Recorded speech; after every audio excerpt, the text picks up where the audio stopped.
All right. Welcome to Plateau TV, that show that you might have watched one time 2 years ago. We are back. And not unlike Sherlock, we like to take lengthy breaks between seasons. Extended hiatus. Yes. We're more like a limited event series than than an ongoing. Although hopefully that will change because part of what we're doing tonight, in addition to just catching up, Jay and I, and catching up on some of the latest TV and kind of just entertainment news out there, we have kind of an announcement, which the graphic for the show, the title card, I think kind of gives it away, or at least might like clue you in a little bit. But I have an announcement which we'll get to in just a little bit for what we're going to be doing on the show going forward. We'll always talk kind of at the top of the show. We'll always talk news and kind of entertainment stuff, but we'll have kind of a focus for the foreseeable future. We'll talk a little bit about that here in a minute. But Jay, how are you doing, man? Doing well, Eric. I don't know if you noticed, we're in a worldwide pandemic, and what's the best thing to do in a pandemic is watch a bunch of television shows. So. I debated about starting the video wearing my mask, and kind of making a joke about it, but I was afraid that like somebody was gonna like report me to YouTube and they take the video down for like false COVID-19 or trying to parody the pandemic. I'm sure would get me lit up, so I decided against that. But I have noticed, and it's if nothing else, it's increased my ability to watch TV, which some may say is a bad thing. I look at it as a good thing, but that's to each their own opinion, I guess. Have you been watching anything notable as part of hunker down pandemic watch? Anything new or exciting? Something you've been wanting to get to but didn't have time until all of a sudden you had oodles of time? Yeah, well, unfortunately, I haven't been just at the house. My wife and I both are considered whatever the term is for people that can continue. Essential You're employees. Essential. So we've kind of been taking turns. So she'll be at work, and then when she gets home, I'll go to work. So, so it hasn't really given us a whole lot of time. But lately, I've been wanting her to watch a bunch of stuff that I'd seen in the past, like.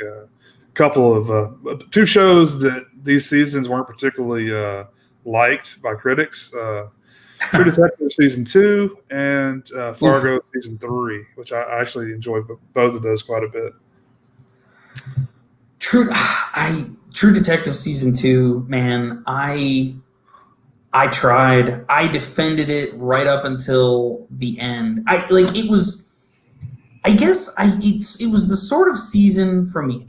If you liked it, I can see why you would like it, why people might like it.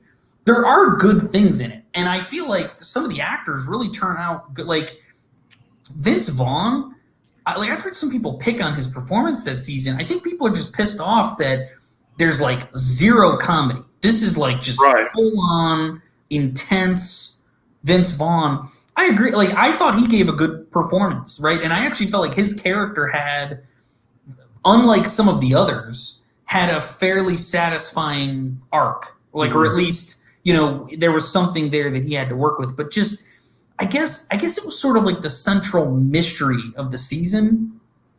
That was the thing that I guess I just kept thinking, as the season kept going on, oh man, just wait, it'll all have been worth it. It's building, and then when it kind of was revealed, it was just kind of a bit, to me, was just kind of a big fat nothing. There was some interesting stuff in there, but I don't know. It didn't resonate with me, and it was a really dark ending too. Oh yeah. So it was all of that build up, only for not a huge reveal, and again, I don't want to spoil anything, but just not.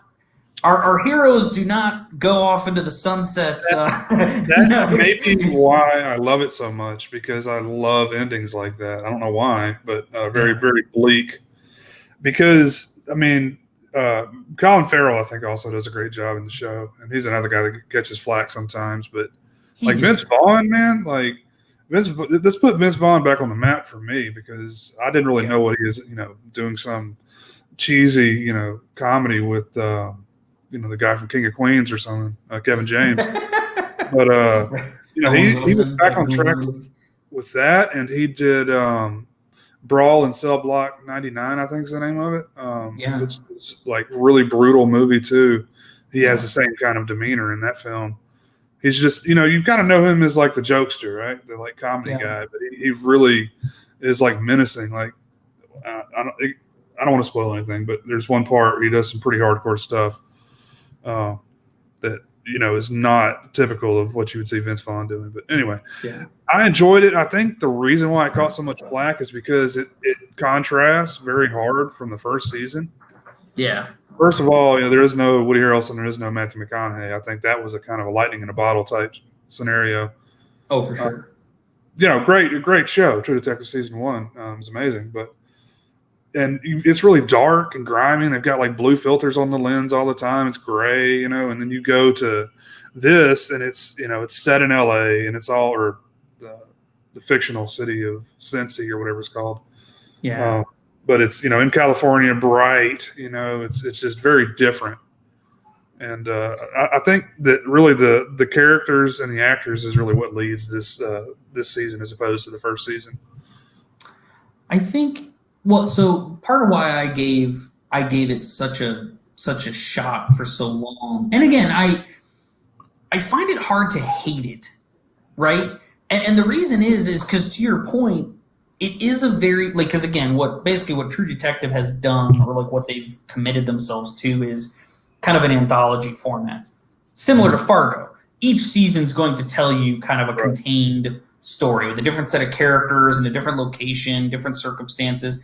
And I just sort of appreciated that after season 1, which Louisiana, even the where they were has such a character in of itself. Plus, like you say, McConaughey was memorable. Woody Harrelson was awesome. Lots of great character actors sort of supporting them. Alexandra Daddario in what might be cinema's best scene ever committed to film. But anyway, good season. I like that season 2 really tried to do something different. I tend to give movies credit for that. And then if it doesn't work, it's a little bit like when a teacher sees, a math teacher, gives you credit for, showing your work in a math problem. Even if you get the math problem wrong, you still get credit for some of what you did. I tend to give credit if a show tries to be bold, tries to do something different, and it just doesn't work. Because, there's so many shows out there that are just doing the same thing. It's formulaic, which, by the way, I like plenty of those shows. Don't let me knock that idea. But I give credit for that. And True Detective Season 2, definitely, they went with a more ensemble cast, to your point, because it was Vince Vaughn.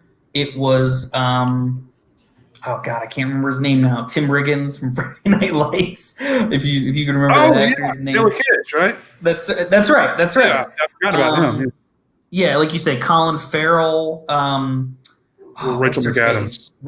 And by the way, Rachel McAdams, I loved her character. And let me tell you why.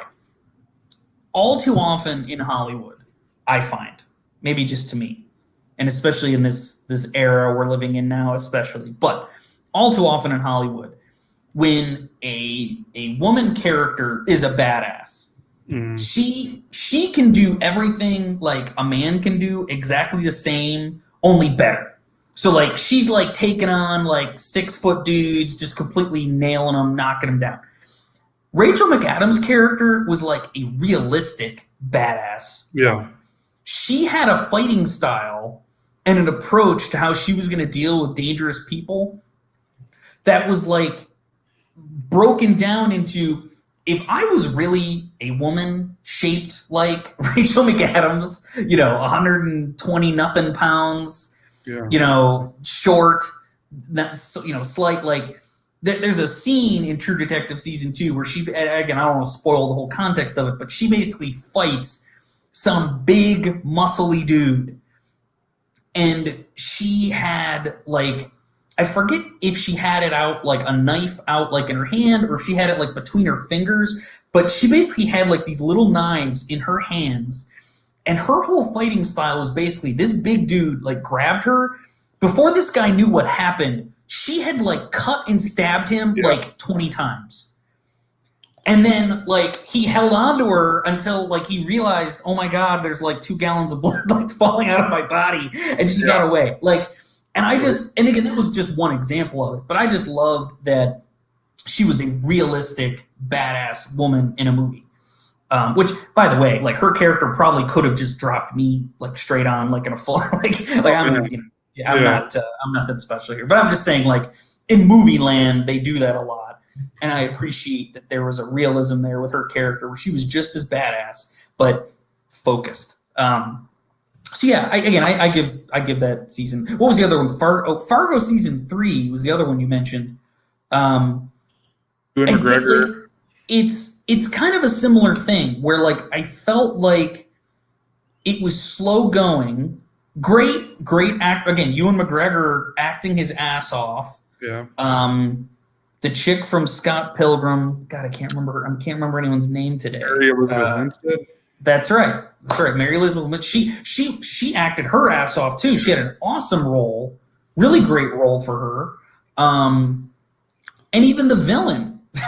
Who, by the way, was ironically has Coen brothers in his filmography. He was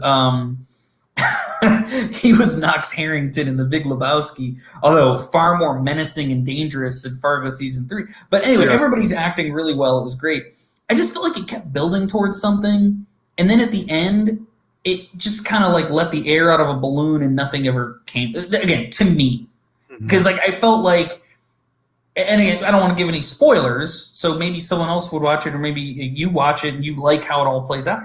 I felt like it was all build, all what's the phrase? All sizzle, no steak. It was a little bit of that for me. Yeah, I could see that, but this is another pretty bleak ending. I'm catching a theme with you in terms of what you gravitate towards, and I can respect that. That's good. I was just kind of championing these because they were both, not really liked among, critics and viewers when they came out. So, I almost didn't watch, True Detective season 2 because I heard so many bad things. But I liked it quite a bit. We finally caught up. Did you actually catch True Detective season 3? Did you watch the one that was filmed in Arkansas? I've only seen about half of it. It's really good, but I'm going to go back and start it over with my wife again. I've got HBO right now. I'm trying to get rid of it. It's too damn expensive. Yeah, I had HBO Max. I had HBO Now up until HBO Max came out because I knew you'd get like a free month if you did that. And then once the month expired, there just wasn't. I don't know. So what I did do is I did watch the final season of Silicon Valley. Love that show. Yes. I love that show since the beginning. It's sort of like, it is a comedy, but like it wasn't always comedic. It was sometimes kind of, you talk about dark, there was sometimes that show was really dark. Like its attitudes about Silicon Valley, like it's kind of funny, but also fucked up because it's not really that far from reality in terms of how these people behave. So that was one reason I kept it. The relationship between Dinesh and I can't remember the character's name, but Martin Starr, Guilfoyle. Their relationship, they could go on and make a spinoff. Yes, they are so great together, man. I love them so much. Like they're like a Dwight and a Jim, like they can pull it off. They're like an R-rated HBO Dwight and Jim. Yes, that's a good way to put it. I think. I would say this. Did you see it? Did you see all the way to the end? Like you watched the whole show? Twice. And we maybe don't want to spoil it for people, but just generally, like, what was your attitude about the ending? I mean, I didn't love it, but I get it has to end somewhere. So it's kind of like they didn't get to do what they wanted to, but they were close, and I don't know. It's kind of like what Parks and Rec did with that last season. I don't really like when they jump ahead in the future like that because I don't know. It's something. That's a great comparison, actually. It's something that is kind of gimmicky to me. Yeah. But I realize you got to put a stamp on it, so that's how it is, I guess. I think I feel similarly to you in that I loved everything that led up to it. Mm-hmm. And you know what it is? It's maybe me in like if I try to be objective about the show, I think it's a good ending. Like and it sort of told like an interesting story. Like, and again, I'm trying not to spoil it, but I think we're sort of letting something. The way it ends, like not everybody gets what they want to get, right? And I feel like if you watched the show all along, that was sort of what that was kind of right. So maybe that's it. It's like I wanted them to get a win. I wanted like at the end for them to like come out on top and be on top. But I think if you try to watch the show objectively, if that's even possible, by the way, but like I think it ended the way it always was, which is perhaps a complimentary thing to say that like the show was true to itself even in its ending. Right. But I do agree with you that the final episode does a little bit of like a flash forward kind of a situation. And, I don't know. I don't, maybe since the days of like Star Trek Voyager, when they did that bullshit, like I'm skeptical whenever a show does that in its, series finale. Or the guy that plays his lawyer in the show? Oh yeah. He was on Mad Men. I think he was also in the Friday the 13th reboot. Really? Friday the 13th referencing. I'm pretty sure he was the dude doing the chick from behind in the tent in like the opening. Oh, like, remember how there's like two sets of counselors? I think that's him in the tent with the hot girl. Well, but I could be wrong. That might be a different dude. What I was going to tell you is he's the main dude on Superstore. And I know I recommended that to you a while back. It's another one I like a lot. Those shows that I don't know. That's of course a much more family-friendly show than Silicon Valley, but like they don't exist anymore. Do you feel that way? Like a standard comedy show, like they don't really. I mean, can you name one that's on right now that you like? I mean, I think like Big Bang Theory was like and again that was a very specific kind of comedy show, but like that's one, and it just ended. In terms of like a pure, I don't know. Or just like I'm struggling to think of one. That a single camera, multicam, whatever. But I mean, like they don't like this. That sort of sitcom style format is pretty much gone. I think. I mean, again, I think CBS has some stuff out because like isn't Blackish is kind of like that. Like fresh. That's right, Black. Actually, Fresh Off the Boat was canceled finally. Yeah. Which I'm thankfully for Constance Wu. I would say she's excited about that. I'm sure she was. Isn't that so messed up, man? You're like, damn it! We got renewed. Who does that? You're a working actress in Hollywood. You're like everyone's jealous of you. That's what. Yeah, that's what I think is so. I think it's hard sometimes. Like there are certain actors I think in Hollywood who recognize this about their industry. And I think they're a little bit more like, because I think like Bryan Cranston sometimes, I've heard him like interviewed and he seems to be like, even though I think he was happy with ending Breaking Bad after 5 seasons, 6 if you count the half crap they did at the end. Like, they seem to have a humility where they recognize like, listen, we're working in a special industry where like, you make oodles of money per episode. And normal people are happy to have job stability. Like not having a job is the enemy. Like these guys on these procedural cop dramas, that's what everyone wants, right? A steady paycheck. Yeah, like God, Sam Waterston. Geez, he was Jack McCoy for 15 years. And I think and by the way, it's not like he didn't do other things. Like he was in there was a movie, I think we talked about it on here, Godless on Netflix. It was a limited series. He was in that for a few episodes. And I think that was made, well, no, that was post Law and Order. But even so, the point is he did stuff while he was on Law and Order. And but he was still on that show, right? Like he had like a stable job for 8-9 months of the year, and especially in his like last few years where he became the DA, he was basically showing up for like a scene or two an episode and probably getting paid really well for it.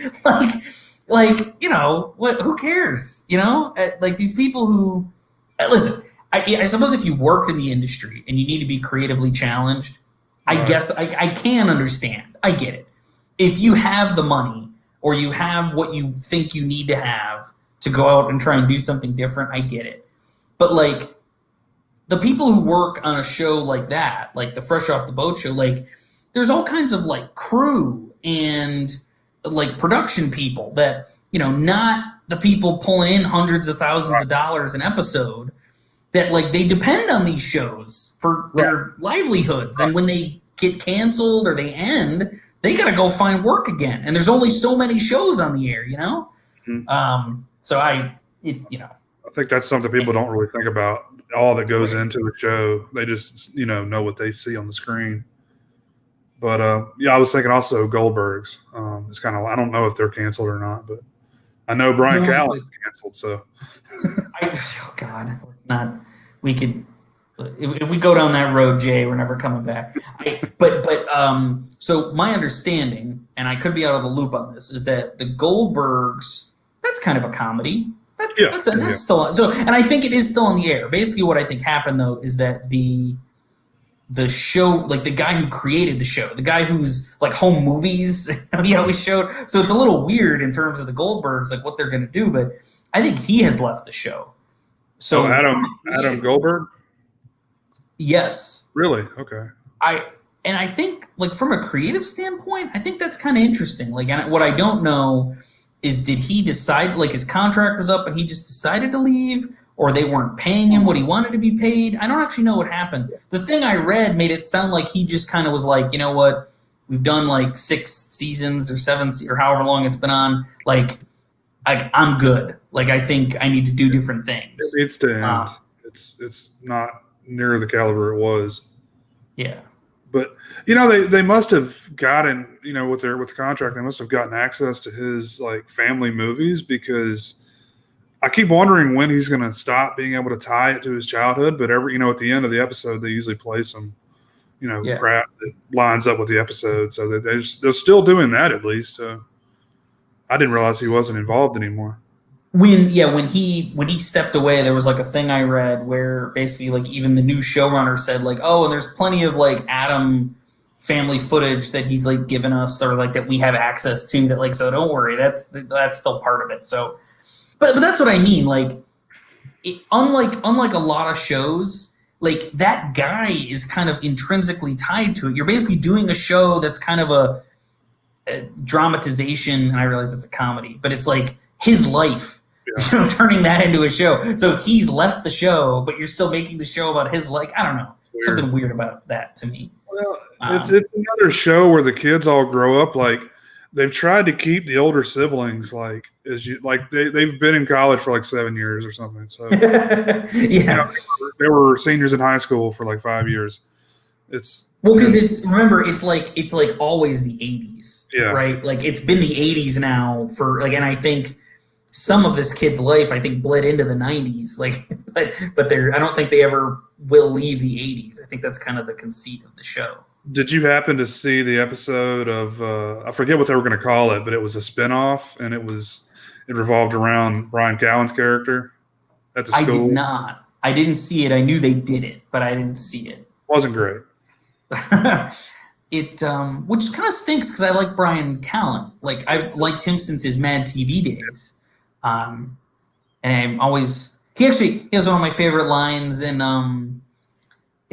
Old School. Remember, he plays like he has such a small part in that movie. He's just like some random chef at a place where Luke Wilson's character eats, and he basically just like shows up when the chick from Grey's Anatomy walks away, and he's just like, love, it's a real motherfucker. Like that's just his line, and I don't know. It's random and funny. Back when Todd Phillips would make, comedies and could make comedies and that sort of. See, you're dragging me down that road, Jay. I don't want to go down that road. Sorry.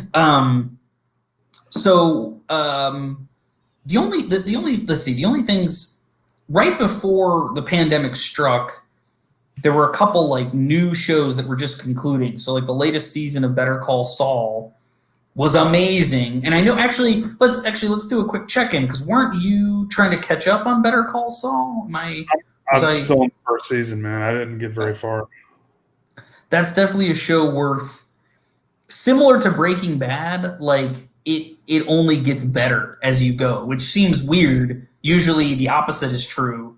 Like, which isn't to say the first season's bad. The first season's good, but it's just that as the show goes on, like the characters get richer, the story's getting more interesting. As you get closer to that Breaking Bad time period, there's some connections and things. And I don't want to spoil anything for you then, but just some things we thought we might know for the future are like getting called into question and this is for people who have been watching it with regard to a specific character. Some things we thought we knew like are turning out maybe not to be true, or there's some questions now about it. Just fantastic show. Like Bob Odenkirk like kicks ass. Like it's been doing great. And then I did watch Star Trek Picard, which let's hear it. I don't want to. This isn't a whole Star Trek show. Maybe we can do a Star Trek show specifically. Oh yeah, that'd be great. I'll just say, like, I am a Star Trek fan. I like Star Trek, but I'm also, by the way, I'm not one of those like Star Trek versus Star Wars guys. It's apples and oranges. Like they don't. Why do they need to be verses? It's like you get one thing from one and another thing from the other. Like I don't understand the hate there, but whatever. So I like Star Trek, and you might say that I was like a 90s Star Trek fan. Yep. I watched the original series before I ever watched like the 90s shows, like Next Generation, Deep Space Nine, Voyager, and eventually Enterprise. But like my dad, I watched the original Star Trek with him. It was on like Saturday mornings on like, I don't remember what channel it was, but like there was just one time it was on, he was watching it. Like I woke up, we started watching it together, and he's like, "Oh, you like this?" And then he like rented Star Trek 6 off of oh God, why can't I think of it? It was the only way you could rent movies like online back then. What was it? Pay-per-view. Oh yeah. I remember he got Star Trek 6 on pay-per-view, and the plot in that movie, there were a lot of things going on, but one specific thing in that movie was that the Klingons, the villains of Starfleet for a long time, at least in the original series, had developed a cloaking device that could fire while it was still invisible, which, in the original series and even in some of the other movies, like that was a pretty like crucial thing, that like the Klingons and the Romulans could be invisible, but if they wanted to attack, like they had to like show themselves, which meant like the Enterprise could try and fight back. But here there was a villain that they sort of figured out how to do that, how to do it while staying cloaked. And I just remember my dad at the time being like, "Oh man!" Like I remember he had like a reaction to it, like when it was kind of sort of revealed what was happening, and then he explained it to me. He's like, "Oh man, like no, like going all the way back, like." You could either be invisible or you could shoot your weapons. And just, again, I was like what was that, 91? So I was like 6, 7 years old, or however old I was. And I was like, oh, wow, like that sounded cool. And like, that's what got me into it. And so I started with the original series and Captain Kirk. And then Star Trek Generations came out, and I got into the Next Generation, which was always on reruns on like UPN and all these other things. So, and then, like, I remember I watched Deep Space Nine the night it premiered, and I I think I watched Voyager the night it premiered, and so I was one of those guys. But like, so I feel like I have a pretty good sense of Star Trek. And by the way, I am a huge Deep Space Nine fan. Me too. The reason I say that, if you are too, then you this will resonate with you. The reason I say that is that Deep Space Nine pushed the boundaries of what Star Trek was for all kinds of reasons. The first, most obvious one being Star Trek was originally about a starship on the frontier, exploring, learning, doing science, fighting bad guys and stuff too. But like, they were in a ship, and every week it was like a new planet or a new phenomena, or the holodeck broke or some stupid thing. But every week it was kind of a new story, our same set of characters, but like a new mission, a new adventure every week. Deep Space Nine was on a space station. That's the name of the show. That's the space station name. And it, like, again, at least at the beginning, was still telling like episodic stories, but our characters, like, the stories started piling up because it's not like they could go somewhere new next week. It's like, no, we still live on this space station, and the Bajorans that we want to bring into the Federation are still having problems rebuilding their world, and oh man, those pesky Cardassians are still, messing around trying to steal things and, cause trouble. And then there's a wormhole into the Gamma Quadrant, which, by the way, the wormhole to me sort of negates this idea that, like, oh, well, they were just on a station all the time. It's like they found the first stable wormhole. They were exploring a new quadrant of the galaxy. Like, they did explore and do stuff. Yeah. But anyway, I love that show, but it also told serialized stories. It told critical stories about the world of Star Trek. One of the shows I actually was also rewatching recently, just as part of my pandemic situation, was the first episodes with the Maquis.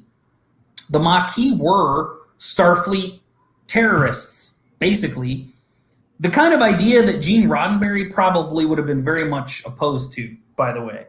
But Avery he was Brooks, dead at that point, so. Yeah, he was dead, so he didn't have anything to say. But if he had been alive, I don't think, like, first of all, I'm not sure he would have supported the idea of Deep Space Nine as a show anyway. But there were definitely certain elements of it that I think he would have, like, questioned including. I tend to side with the people who were on Deep Space Nine's creative staff because it felt like it was all in service to the story and to the characters and exploring Gene Roddenberry's vision. And so Sisko has a line where he says regarding the Maquis, who basically are terrorists fighting, like they were settlers on planets inside the Cardassian space who are basically being asked to, like, follow their rules. Like, a treaty got made without their consideration, and they're just having to live hard lives, and they're under threat and whatever.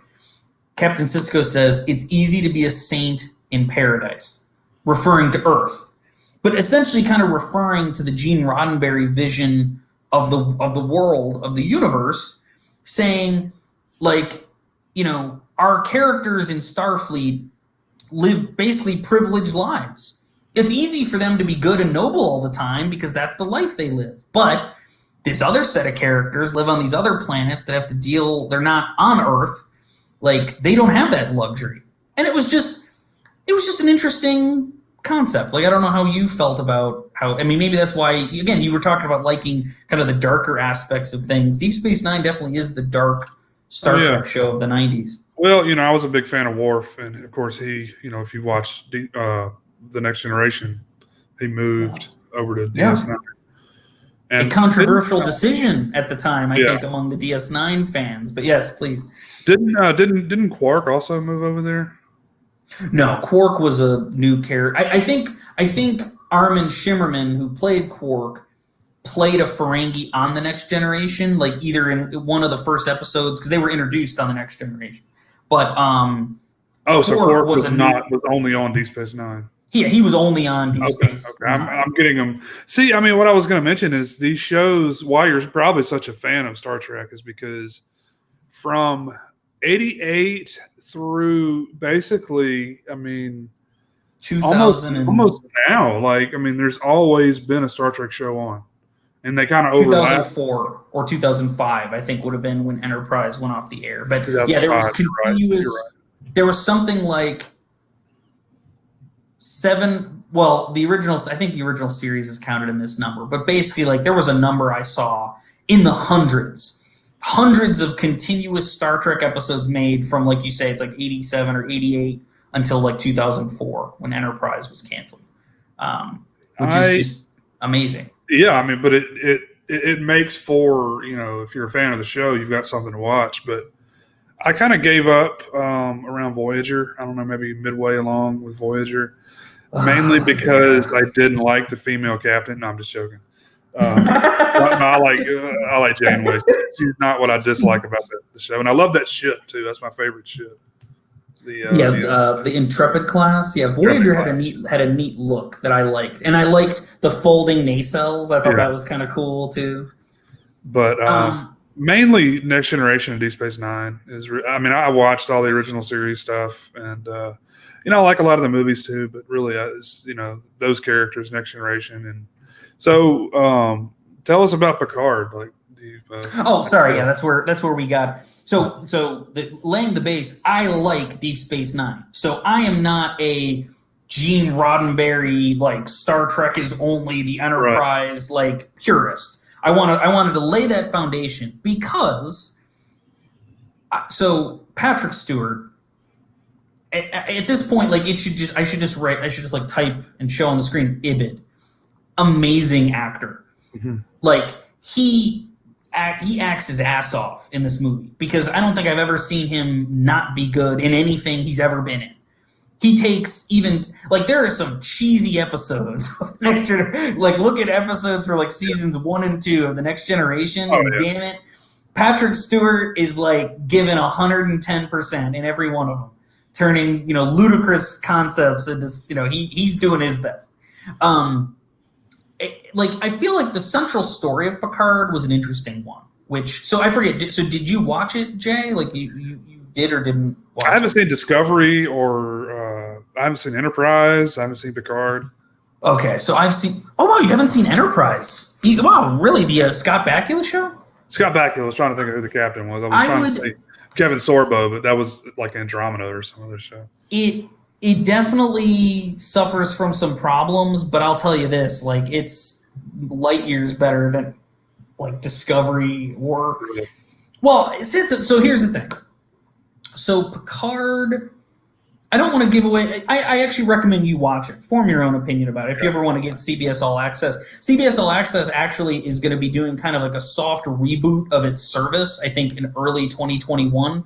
It's going to be getting, like, a bunch of Nickelodeon content and do some other, and because Paramount and CBS, like, reconnected or merged or whatever that is, like, they're getting some new content. They're going to be doing some new things. So maybe there'll be some, like, free months or 3 weeks offers. That might be a time to check it out for you. Paramount Network is defunct now, right? Well, that's what I mean, is I think that stuff is going to go over to, like, CBS All Access. Like, it might even get a new name. Like, I'm not exactly sure what's happening, but I do know, because, like, apparently, like, a lot of, like, SpongeBob, the whole series, I think, is, like, going on there. The reason I know that is my daughter watches SpongeBob, so I was kind of like, I have to keep.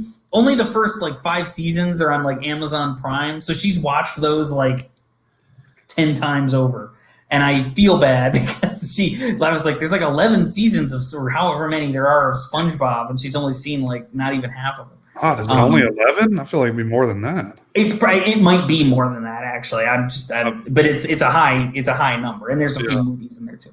But anyway, I recommend watching Picard because the central story is that basically this is Picard. He's in like his 90s. Patrick Stewart is not in his 90s. Picard is in his 90s. Which is not old in this world, right? That's right, yeah. And because if you remember, Admiral McCoy, Dr. McCoy was in the first episode of Star Trek The Next Generation, and he was like 130 some odd years old in the show, like sending off the Enterprise on her maiden voyage or whatever. Picard's in his 200 or something? Well, he technically would have been, but remember, he was in the Nexus, Jay.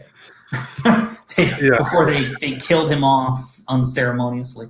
But basically, something happened, and this is, I don't want to spoil stuff. Something like Picard is retired from Starfleet, but that retirement was like not really, he didn't really want to do it. It's like he retired in not a good situation, and that situation is kind of tied in with like part of the central mystery of the season. But like kind of an event happens that sort of gives Picard something, basically something to live for. Like the Picard we knew from The Next Generation, like the sure-footed, always like certain, confident dude, like he's an old man now. Like, and he's kind of looking for a reason to live and a reason to like to go on and like figure out like what's the next chapter of his life look like, and he's kind of given a reason to kind of get back into the world. And so from that perspective, like Patrick Stewart is killing it in the acting. It's when you get to like some of the Star Trek stuff that like I get a little bit annoyed. So like I actually felt like what you would like about the season, like in terms of like reasons to watch it, it's kind of dark. Which again, so this is why I laid the base about Deep Space Nine. I like that. There was actually some choices they made about that I thought, okay, this is cool. This is some interesting stuff they're doing here. The only thing I didn't like is more of a meta thing. I feel like Picard did this and everyone's like, oh, it's so dark and visionary and groundbreaking. And I'm like, where the fuck were you people for Deep Space Nine 25 years ago? This show is doing nothing new in that regard to me. And all you people ever did was shit on Deep Space Nine. That's that. But again, that's meta. I can't blame the show for that. That's more about the fans and whatever. But there are just some things that they do that I do feel is kind of like rule breaking as it pertains to Star Trek. It's not so rule breaking like that it doesn't do like Discovery shit, but like there is a character, and this isn't a huge spoiler, but there is a character in Starfleet, high ranking in Starfleet, who drops an F-bomb, and she does it multiple times. And listen, CBS All Access is like R-rated. It's like got, you can do like its content can be anything, right? So because there's actually some violence in the season that's like really kind of graphic at one part. And again, I no spoilers, but it happens to when it's all said and done, we realize it happens to a character we know. So there's a tease for you, and you're sort of like, God, that was graphic, and oh man, like, what the fuck? But like I'm sorry, it was really jarring for me to have like a Starfleet character drop the F-bomb, and just like unnecessarily, it felt like I felt the hand of the writers being like, well, we don't have a rating. Why don't we have this lady drop an F-bomb? Like, and I'm sure that isn't exactly how the conversation went, but I've heard them sort of justify it and say like, well, because Star Trek was in syndication, like that's why the characters never cursed. And this is where my Star Trek background and pedigree starts to come in, okay? I don't think that's accurate.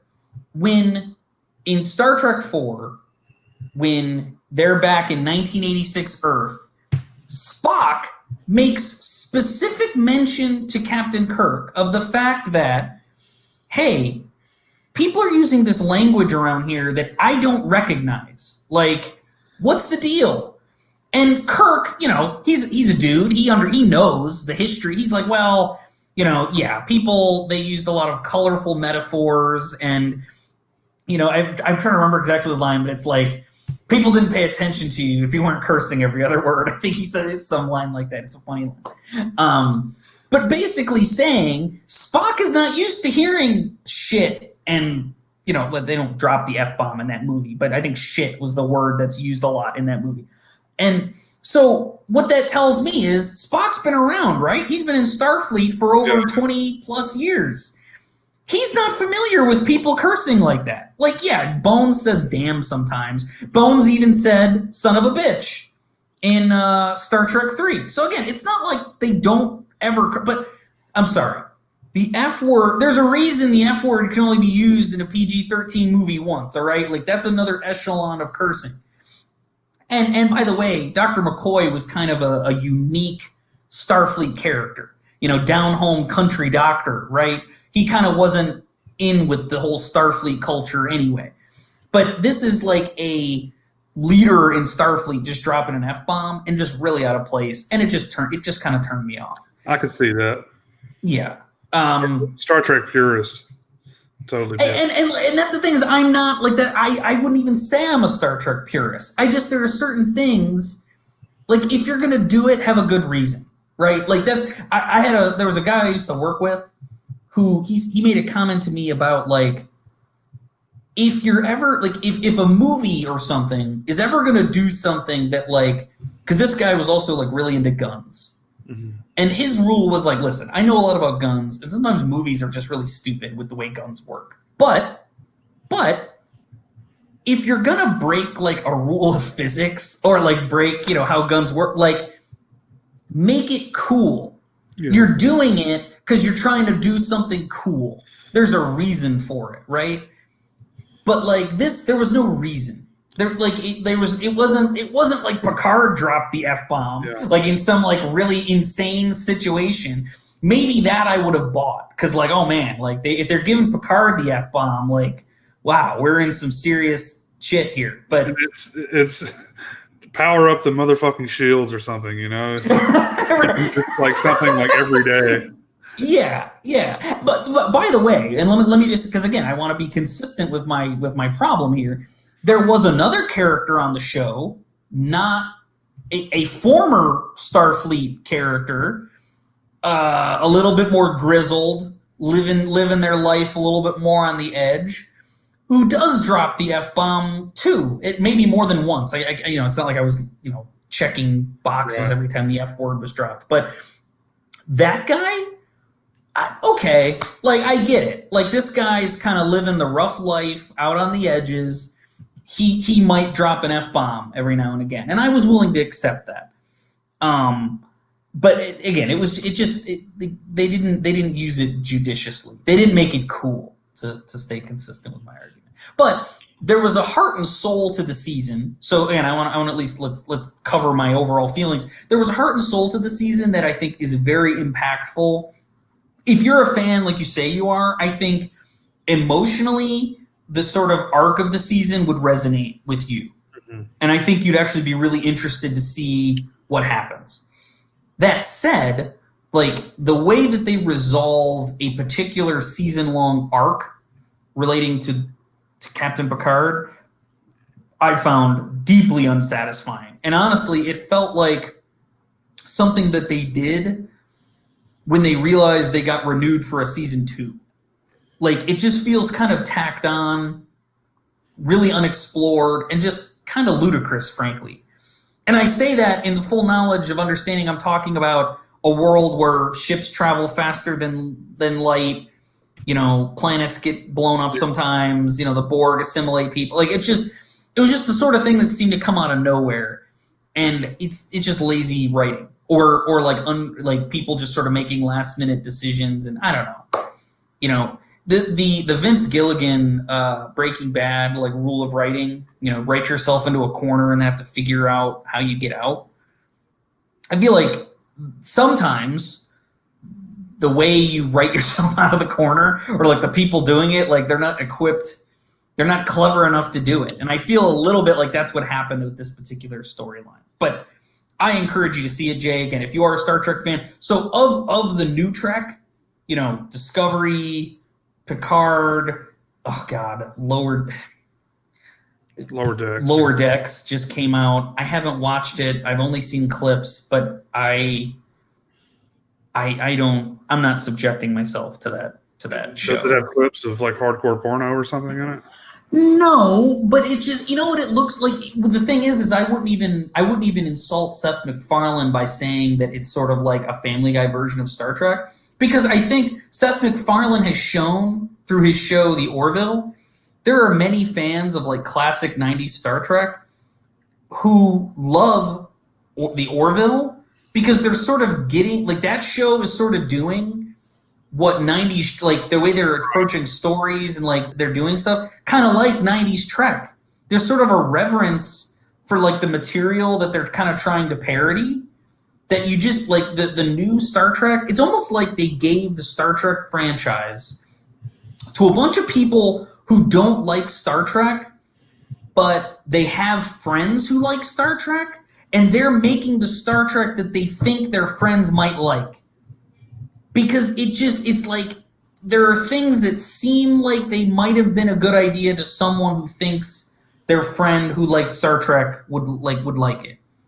I don't know. It's just because Star Trek Discovery is another one where there's someone on YouTube who makes videos, by the way, Jay, that you might find interesting. Like they all the videos there's like no commentary. It's basically just like the title of the video tells you everything. It's kind of like, you know, Captain Picard on like you know, how to treat crewmen, and it like will show you this scene of like Star Trek Discovery of like a captain like berating like a crewman and like kicking him off the ship and like just doing something really stupid and you know, talking like a low budget like Judd Apatow character, and then juxtapose that with like a scene from The Next Generation where like Riker and Geordi go to this was from the episode, maybe you remember Barclay, the character of Barclay from The Next Generation, because he even appeared in First Contact. Basically he was like a Star Trek character unlike any character we'd seen before. He was kind of a failure. Like all the characters we'd seen up to that point were usually like they knew their stuff, they knew how to get around. Like Barclay was like socially awkward. He kind of showed up to work late sometimes. He was in the holodeck too much. Frankly, Barclay was sort of like what the audience, you know, like real people, if they were at Star Trek, probably how they would be. But anyway, basically Riker and Geordi are saying like, hey, like I think we need to offload him at the next starbase.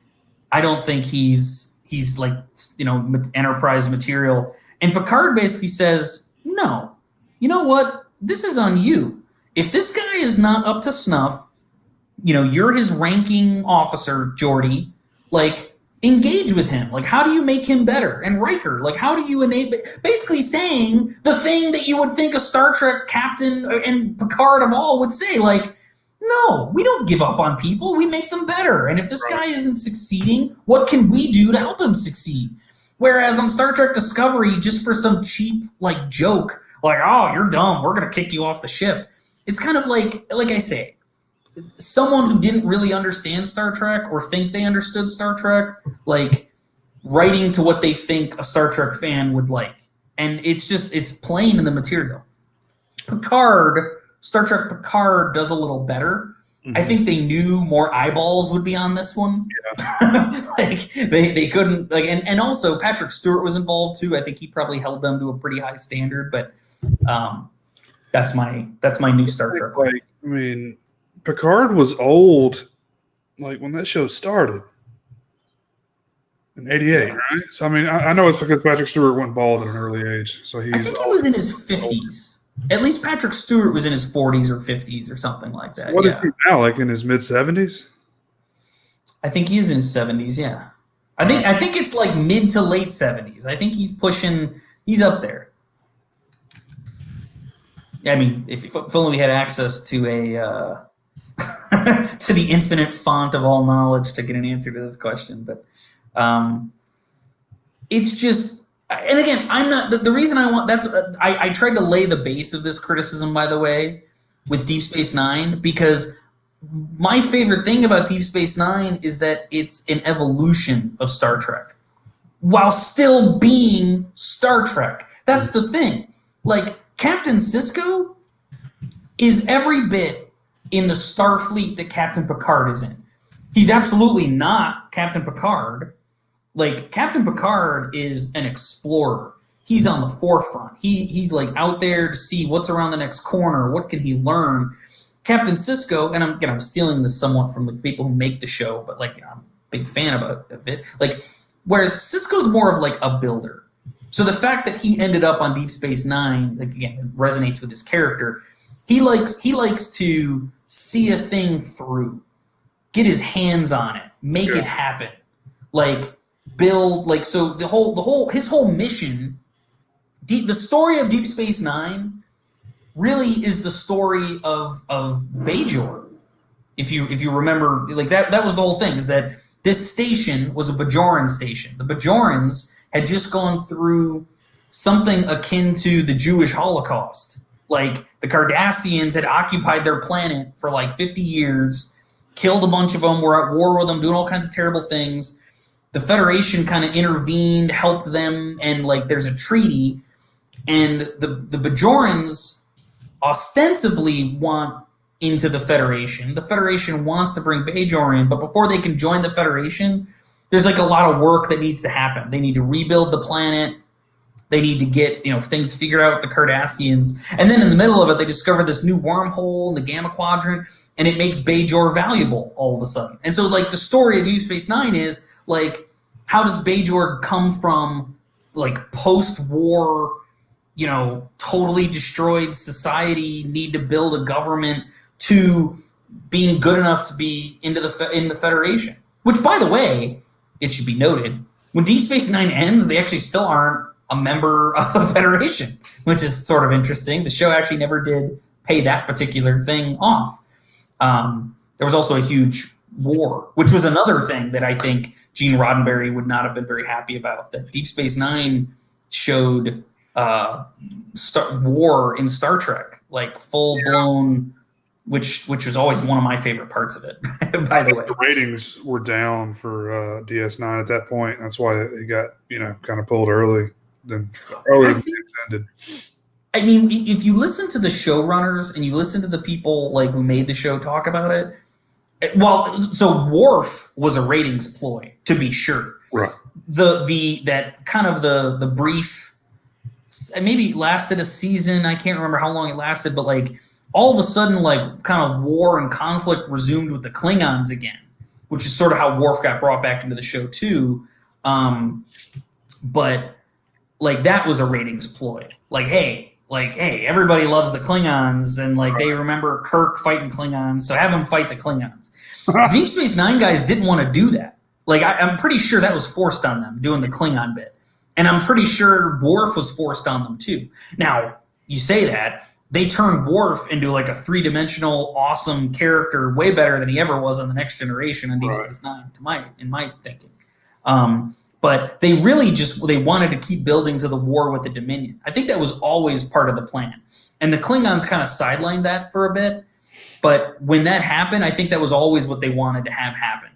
That there was this other force out there that didn't want peace with the Federation. And they were in the first like big introduction to the Dominion, and I don't know whether you remember this. The Dominion blew up a Galaxy-class starship.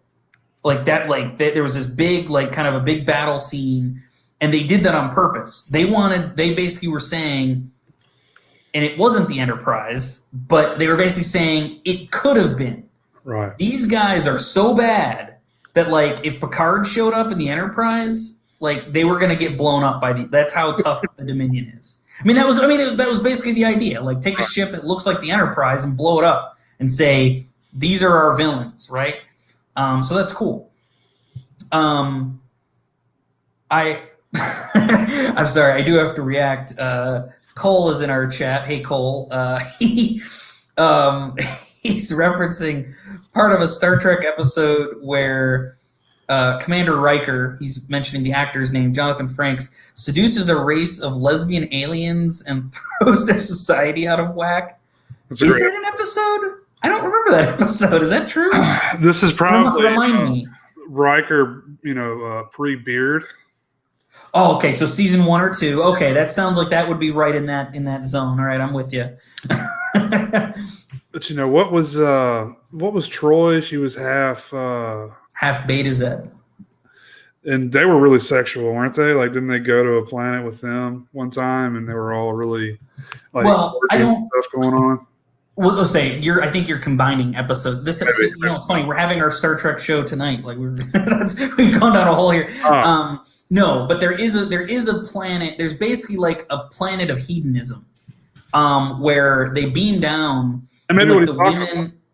Yeah, it's like the women are scantily clad, and the guys are running around in like butt shorts, and basically it's like they just kind of like have sex with each other all day and like just like live a life of leisure. And like, yeah, Riker's like, he's got like a women on each arm. And I remember the thing of that episode though is that they have that society and that culture, but like Wesley like trips. He's like walking on the grass and he's not supposed to, and he trips and he like falls into like a planter and breaks the planter. And the sentence is death. It's sort of like they live this like free-spirited culture, but it's like the way they're able to have this culture is that there is no rule breaking, because if you break a rule, it's like the most severe punishment. It's like an episode where like basically Picard like breaks the Prime Directive because he's like, you gotta be kidding me. No, I'm not letting you kill a child because he broke your planter. But that's one episode.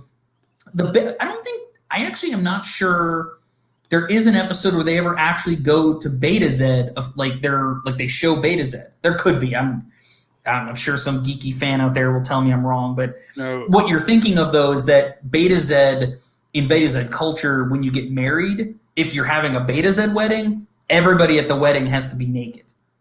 And this is actually something that's made a joke several times in the series. And then even in the Star Trek Nemesis, the final movie, Commander Riker and Counselor Troi, I guess it's a spoiler alert, but the movie came out like 20 years ago, so too bad. But they get married in Star Trek Nemesis on Earth in Alaska, where Commander Riker is from. But they're going to have a second ceremony on Beta Z, and they all have to be naked. And at one point, Patrick Stewart makes a joke about like he's going to be spending his downtime in the gym because he has to be naked. That dry humor was great, wasn't it? I will go on record. I like Star Trek Nemesis. Like there are things about it I don't like for sure, but like the people who hate that movie so much, like over like especially like Star Trek, it's like they're forgetting Star Trek Insurrection happened or Star Trek 5. Like Star Trek Nemesis is fine. Like it's okay and even emotional at times, I think. Is that the one with Tom Hardy? That's right. Tom Hardy plays, I guess it's a spoiler alert again, but he basically plays a clone of Picard, but he's younger and he was raised by the Romulans. And again, Tom Hardy's acting his ass off. Again, it's another situation where, is the movie the best Star Trek movie? No, I wouldn't say that, of course. The best Next Generation movie is, of course, First Contact. First Contact, yep. Right. But it's yet another case where Patrick Stewart, he is like giving it 110%. Like that guy never phones it in. Like so. Anyway. Well, he's a theater actor, I think, is why. Yes. So, but real quick, I wanted to mention. You mentioned Wesley. Will Wheaton actually has a horror movie coming out. He does. Slated for September release, but who knows? Direct to streaming, I'm guessing. Called Rent-A-Pal. Yeah, maybe straight to streaming. Yeah, but he's going to be a serial killer or something, I think. Or wait, I'm not sure he's a good enough actor to pull that off. But I haven't seen him do a lot of acting. I've seen him do a lot of like. Didn't he have like a show, like a Nerdist type show, or?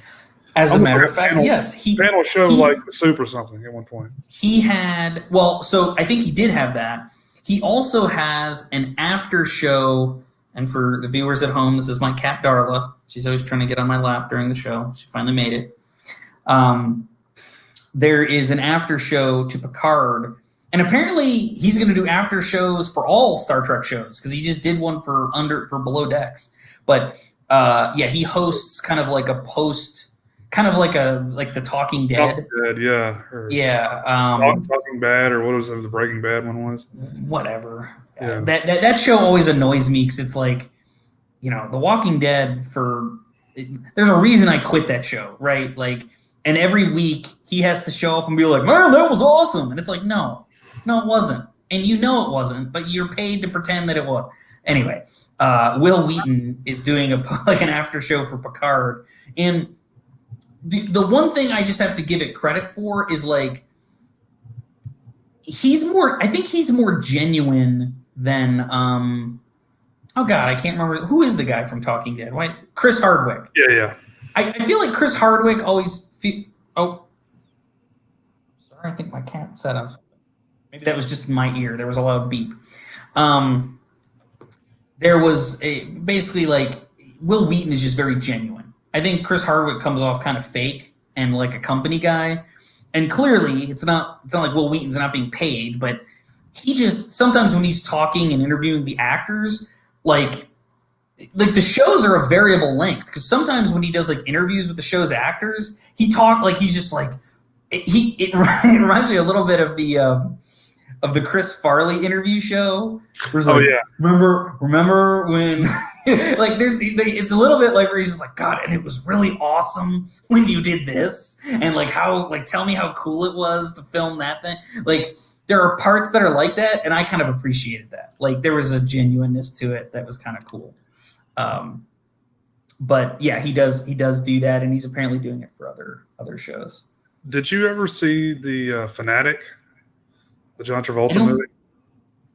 Oh, is that the? No, I heard about it though, and I remember Piz on our little private. I think Piz did a review of it too, but I do remember Piz talking shit about it on the kind of like the private chat. It was directed by Fred Durst. That's right. I'd say it's a must-watch, but anyway, I was just going to say Devon Sawa's in there, and it's really jarring to see a grown-up Devon Sawa because he basically disappeared for a while. He's covered with tattoos and stuff, so yeah, it's kind of like seeing a grown-up, Wesley Crusher, Will Wheaton. Yeah. So I'm going to do a hard pivot, Jay, because I could honestly talk about Star Trek for the next 3 hours if you let me. So we should dedicate time to maybe working through the Star Trek series or something like that. The reason that we kind of wanted to do a new show is that we haven't done a show since, God, I think it might have actually been 2018, if I'm being honest about it. Maybe there was. Was it really? Wow. The reason why I think we did one at Christmas in 2018, so it was close. It was almost 2019.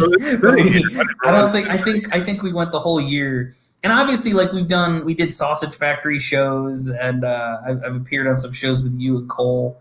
But yeah, in terms of Plateau TV, we've done. We took a break. Like The Wire, I think The Wire, the gap between seasons 4 and 5 of The Wire was like a year and a half or something like that. So I think we're getting close to that territory. And again, I made the Sherlock joke. I think Sherlock has taken some pretty lengthy breaks too. But one of the reasons that I wanted to come back is that you and I had talked about it a number of times, but I've definitely said it on this show, said it on, and Cameron's in the chat, at least he was in the chat. I've talked about this on shows about Twin Peaks and other things. I love the series Lost. I love it.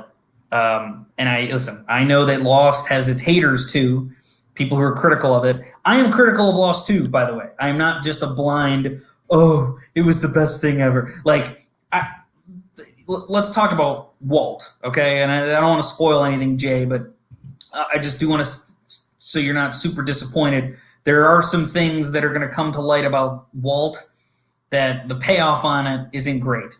But Walt is one thing, and then there's everything else. And I just love the show. And we had talked a long time ago about like maybe doing a rewatch on this show, basically making Lost a focus for us.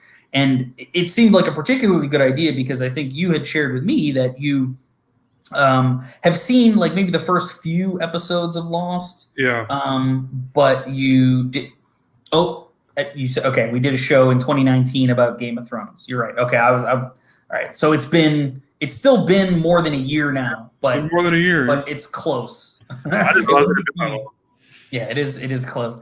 But you've only seen like maybe the first handful of episodes of Lost. I'd actually love if you figured out which ones you've seen, and then we know kind of when you're totally fresh. But yeah, I have seen Lost like 4 times all the way through. Maybe 5 if you count when I watched it like live. But I've seen it a lot. And at this point in my life, the only way I really sort of get new pleasure out of Lost, although rewatches are good. You do catch things on rewatches that you didn't maybe notice or pick up on the first time. But I live vicariously through people who haven't seen it. So Jay, I'll be I'll be freshly reborn through your virgin eyes. Um, and so I think just this pandemic, like it just seemed like I haven't actually watched Lost for about, I think it was 3 years since I last watched it, maybe 3.5, 4 years since the last time I really watched it start to finish.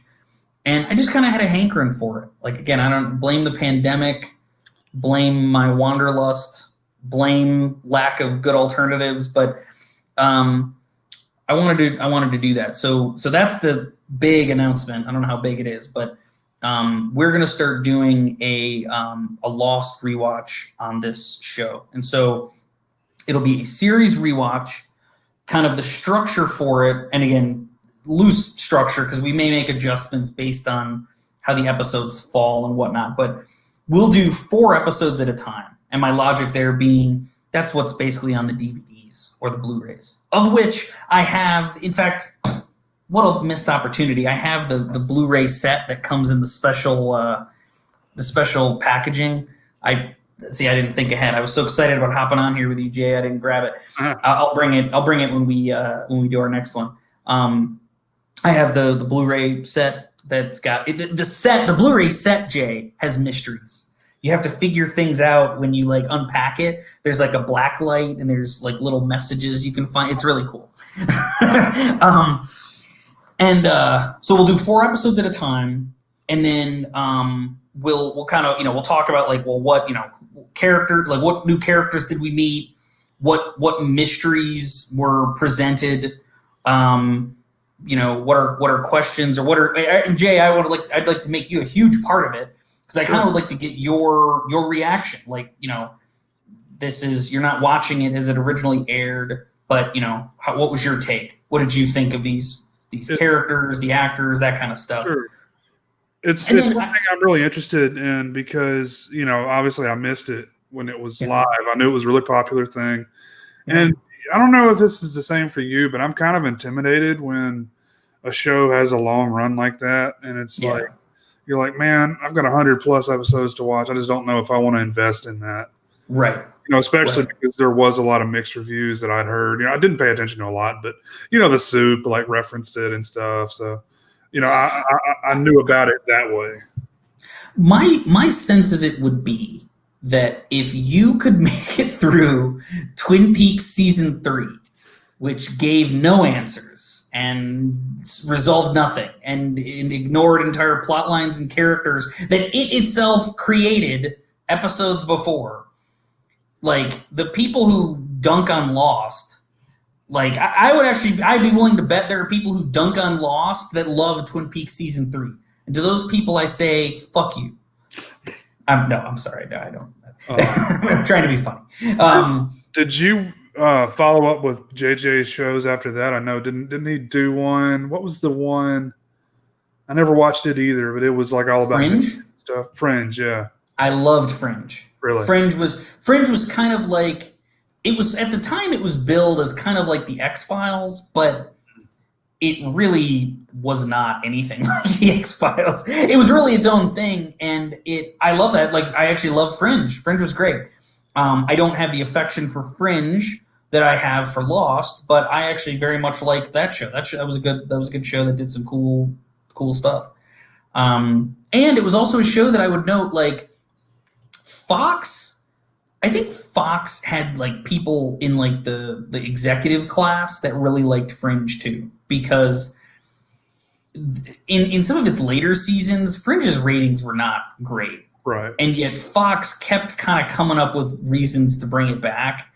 And I tend to find that when networks do that, somebody somewhere has got like a soft spot. Like, just as like Homicide, Life on the Street, a series that ran on NBC from like 93 to I think 99, like, and crossed over with Law and Order. Love Homicide. Awesome. It's kind of sort of like a precursor to The Wire, actually, because it takes place in Baltimore and made by some of the same people. But anyway, Homicide's ratings were never very good either. Like, in fact, there were a number of times I think it was technically canceled, and then NBC like needed a slot to fill, or it was sort of like, well, let's just bring them back for like maybe 10 episodes, and then it turned into an order for more. Like, but somebody at NBC liked Homicide, and so they just kept bringing it back.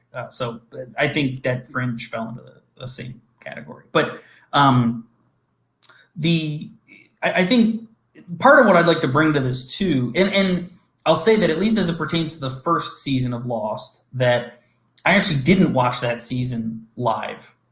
I am almost embarrassed to tell you that I was watching Smallville instead of Lost. Thank God I made the switch the following year. I watched Smallville too. Yeah, all the way through. And I can give a little of my backstory about how I first got caught up on Lost, but like I actually did not watch its first season live. I watched seasons 2 through 6 live, but the first season I was watching other things. I think that was also like my sophomore year of college. So I was, I had school and I was doing things. So right, just for various reasons, like I just didn't get into it. But the following year, I had to go to campus early because I was working at the student center. And if you had an on-campus job, you were allowed to move into student housing earlier than Gen Pop, because there was like some training. I forget what it was. It was whatever it was. It was bullshit because I don't remember getting anything special for being there like a week or two early or whatever it was. But basically, I was there by myself like for like a week or two in our room, and I had a room where I shared it with some guys. So like they weren't there yet. So it was basically me in this like big room by myself. And I went to the local Walmart in Syracuse, New York.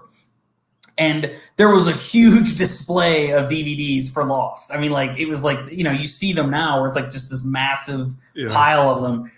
And the previous year when it was on live, when I went home for Christmas, my parents were talking about Lost. And at the time, Lost was in reruns, like on their winter break, and they were re-showing the pilot.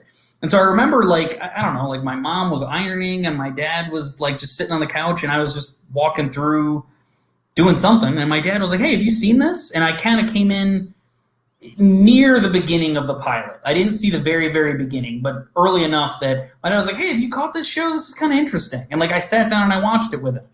And the premise was interesting. The irony being, though, that I stuck with Lost and eventually my parents bailed out of it. But like I was intrigued, and for whatever reason, maybe it was one of those things where like it seemed super popular and everybody was talking about it, and I was like, screw that, I don't know. like I don't know. I was like, it's cool, and I don't want to like it. But I'll tell you, when I did get the DVD that August, whenever it was before season 2. Like, I kind of just started watching it, and again, the pilot caught my attention again, and I started catching it. And it might have been until episode 4, an episode called Walkabout, which, if you know anything about Lost, if you're a fan in any measure, which again, Jay, I know you aren't yet, but that episode, like, that was the one that like hooked me good. And we'll talk about that when we reconvene next week. Sometime next week to talk about the first 4 episodes. But like, it just emotionally powerful, fantastic acting. And I'll just say, actor Terry O'Quinn, who plays the character of John Locke on Lost, but he is a character. He was in so everything we ever talk about always has to go back to horror movies in some way. Terry O'Quinn was the star of the first 2 Stepfather movies. Okay, yeah, I was thinking that was him. He was also on the show Millennium with Lance Henriksen. Yes. He was also in, I think, at least 2 episodes of the He was in 2 episodes of the X-Files and in the X-Files movie. 3 different characters. But and he's been in other things. Like, he's a guy that if you watched any TV or movies like from the 80s until Lost was on, like his filmography is prolific. Like, he's been in a bunch of things, and I just always liked him. He just was always kind of an actor that I enjoyed. Like, Lost to me really is his like defining role. Like, he's incredible. And And so, I guess spoiler alert for me, I am very much a fan of the character of John Locke on Lost. Like I tuned in every week to see what he was up to next. But anyway, like I was hooked after episode 4, and I mainlined the rest of the series. The problem is I did it too fast. Yeah. The first season of Lost ends on a cliffhanger. Like, one of the things Lost is remembered for is that first season cliffhanger. And again, no spoilers, Jay. I mean, maybe there are some things you've heard, but I'll just say there's a hell of a cliffhanger at the end of season 1, and I watched it too fast. Like, season 2 did not premiere, I think, until like the last week of September. Right. I was like, oh my god!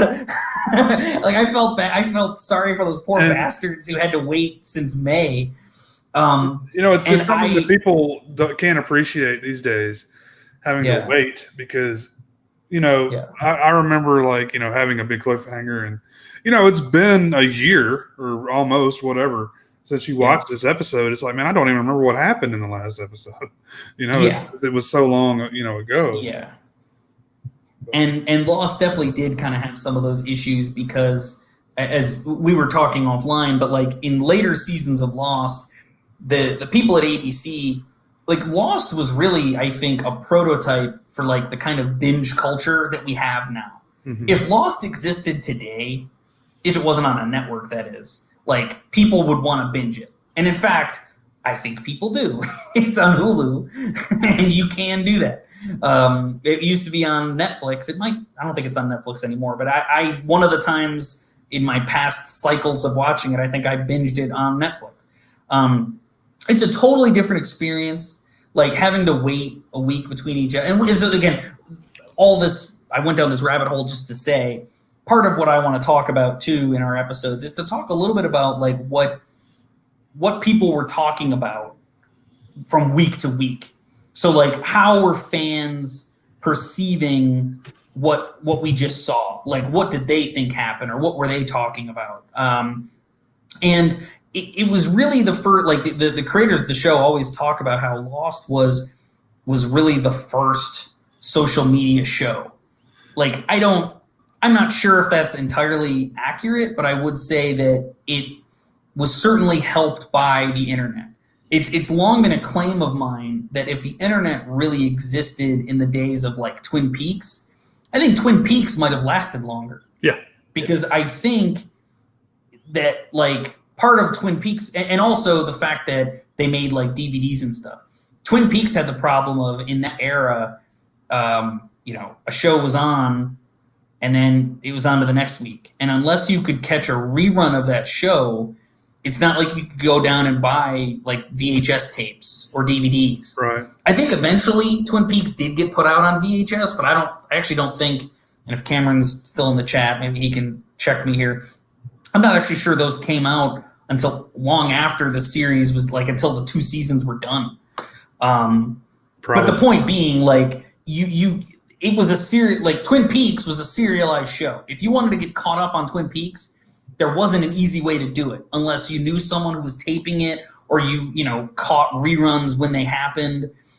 And also it sometimes moved on like all over the schedule. Sometimes there were big gaps. Like, so it was hard for people to find that show.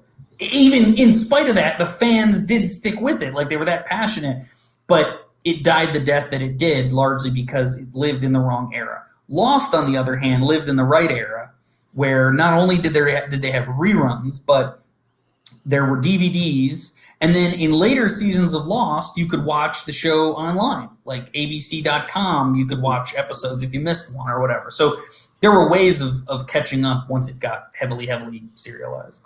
But again, we'll talk about that. That's one of the things I'd like to talk about. One thing that might be interesting to do is to go back and look at the archives, like of message boards from around that period of time. Oh yeah. Like, I'll watch the first 4 episodes, and I can go look at, like you said, what people were talking about, and we can maybe address some of that stuff. There are things too that Lost was able to do because it was in like HD.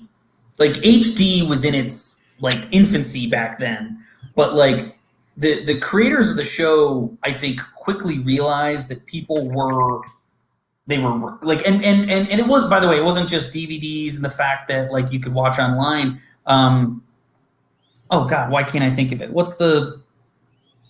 You're gonna laugh at me. What's the thing you could fast forward TV? TiVo. TiVo. I'm sorry, I'm not thinking right today. TiVo also existed. So people could, they could record the shows much more easily than you could record TV back when like Twin Peaks was on. But you could pause it, you could rewind it, you could if you had to go out that night, you could record the show and watch it later, which again all these people did. But like the reason this was coming is that there were just things Lost would do where like it would show you an image or like show you a map. Or like have some scene with something where like visually it was like information overload. It's like, oh my God. And people would freeze frame it. And I would go online after the episode and someone would already have like a high res image of it loaded up somewhere. Yeah. They'd have like little notations like, oh, here's what I think this means. And here's what I think. Oh man, this is what they were talking about like last week. It was awesome. Like, and the showrunners, when Lost was over, talked a lot about how the journey would be more satisfying than the ending. And now I am not one of the people who really criticizes the ending of Lost. I like the ending of Lost.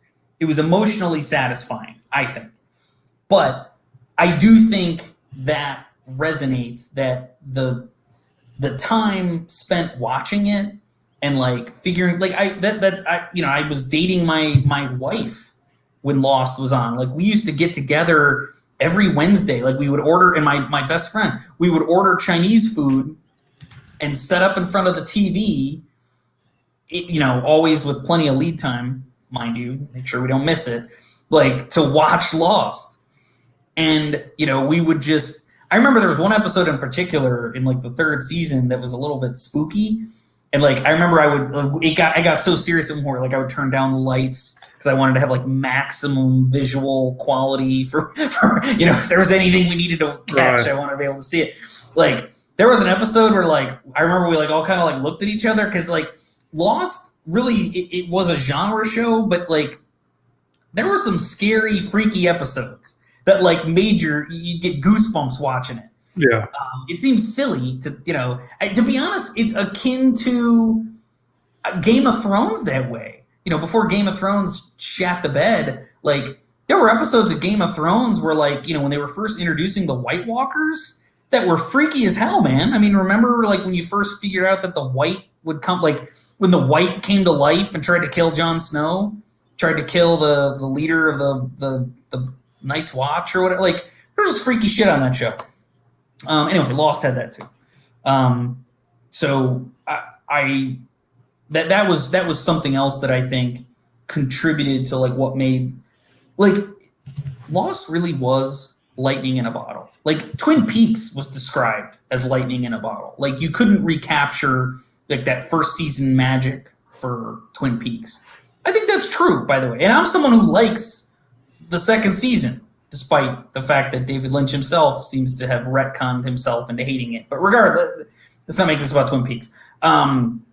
Lost was really lightning in a bottle, down to the actors they got, to the way they told their stories, to the creative talent they had.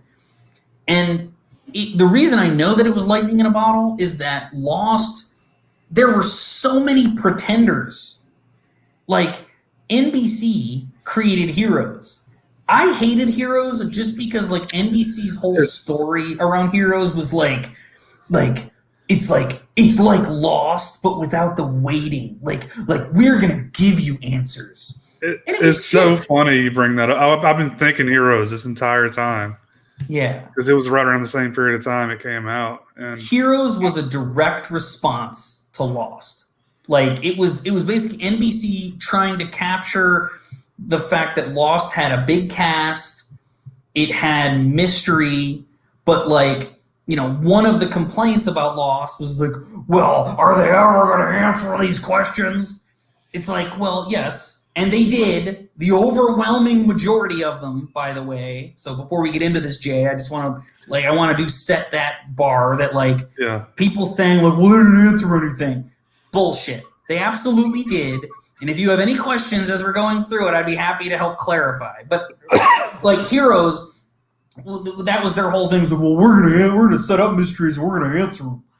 And then there was other shows like I think ABC itself tried to create other Lost shows. There was one called actually this one might have been on CBS. There was one called Threshold, which I think was about like some kind of alien invasion. Again, I don't think it even lasted a half season. There was another one, Flash Forward, ironically, which starred a couple former Lost actors at the time, but it aired when Lost was on, I believe. That one too, I think only lasted a season, maybe two. And there's a few others. There was a few other shows like that like they were all, it was so obvious, like they were responses to like, oh, people like mysteries and where we figure out what's going to happen in the future. And it's like, well, yeah, but they also like good acting and good storytelling and characters they can relate to. And like no one was ever able to capture what Lost was doing because they were all trying to ape Lost rather than make their show good. Right. It's like Biker Mice from Mars or something, you know? Right. Right. It's not ever going to be as good. I mean, like the thing is, like, but again, I mean it genuinely. The Lost was lightning in a bottle. So it's like if you changed, I think any one of like the major characters, I don't know, like Josh Holloway, the actor who played Sawyer.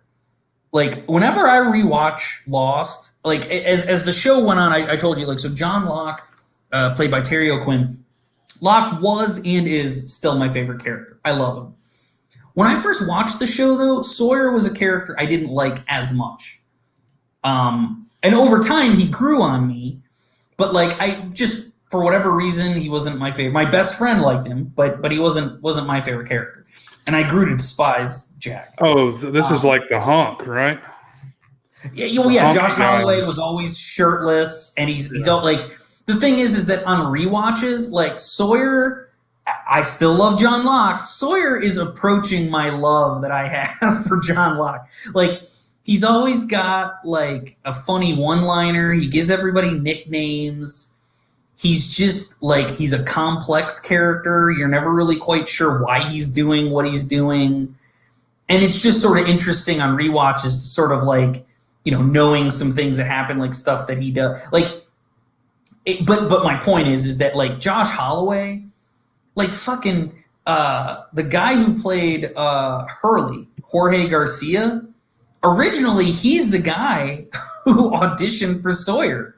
They had like a completely different idea for what the character of Sawyer was going to be. And by the way, I like Jorge Garcia. I like the character of Hurley too. He's awesome.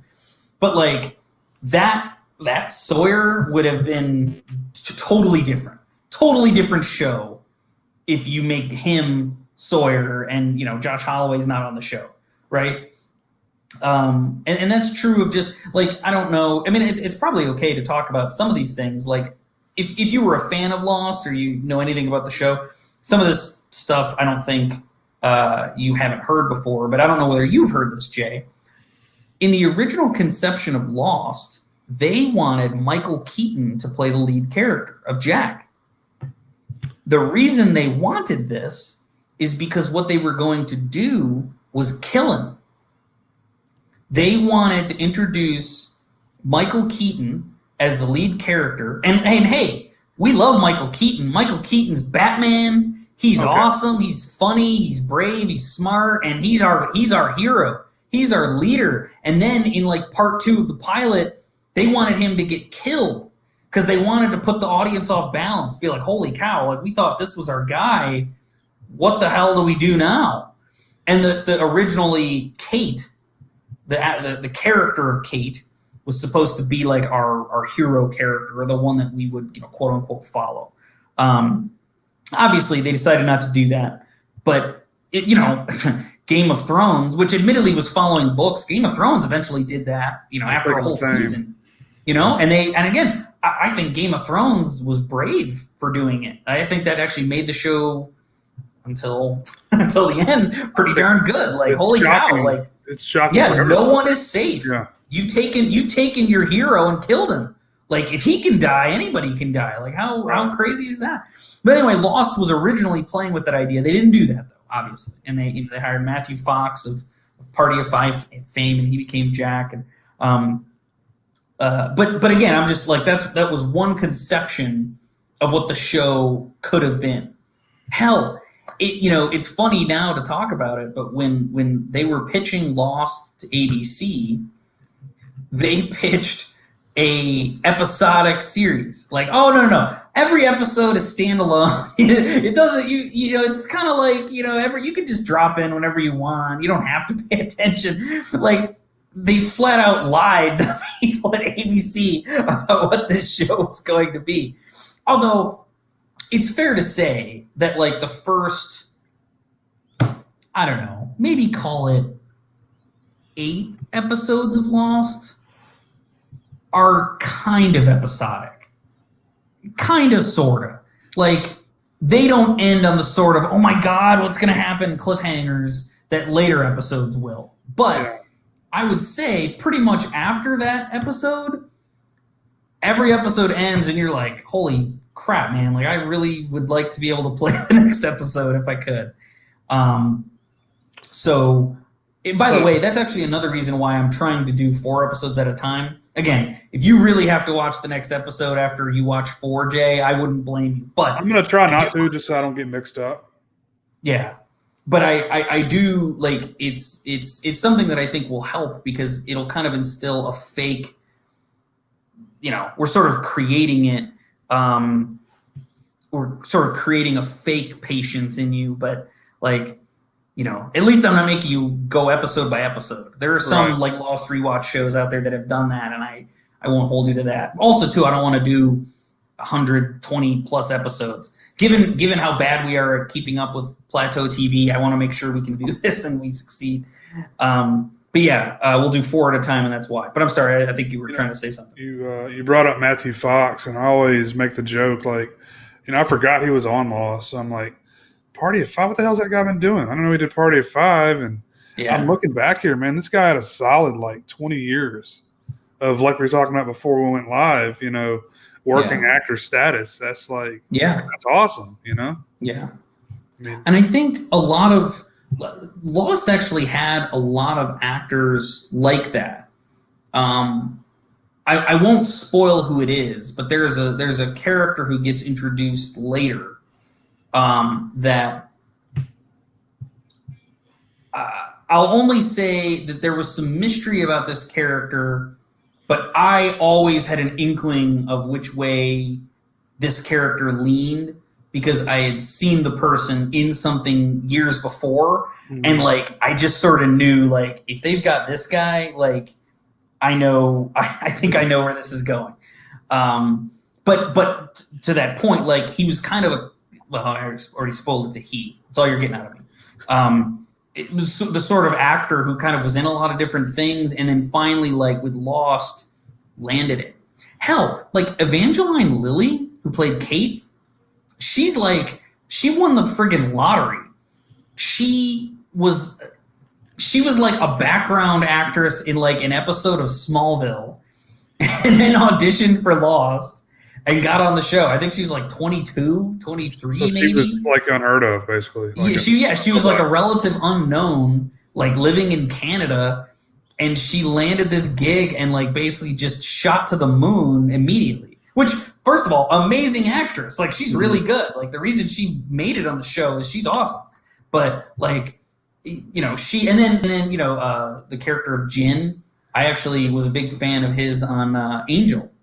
He was one of the he's actually a bad guy on Angel, so I knew him from other things, but it actually became kind of a relative who's who of oh, that guy, oh yeah, I saw him. What was he in? I'm not sure. They're on an island, right? They're trapped on an island. I know that. That's right.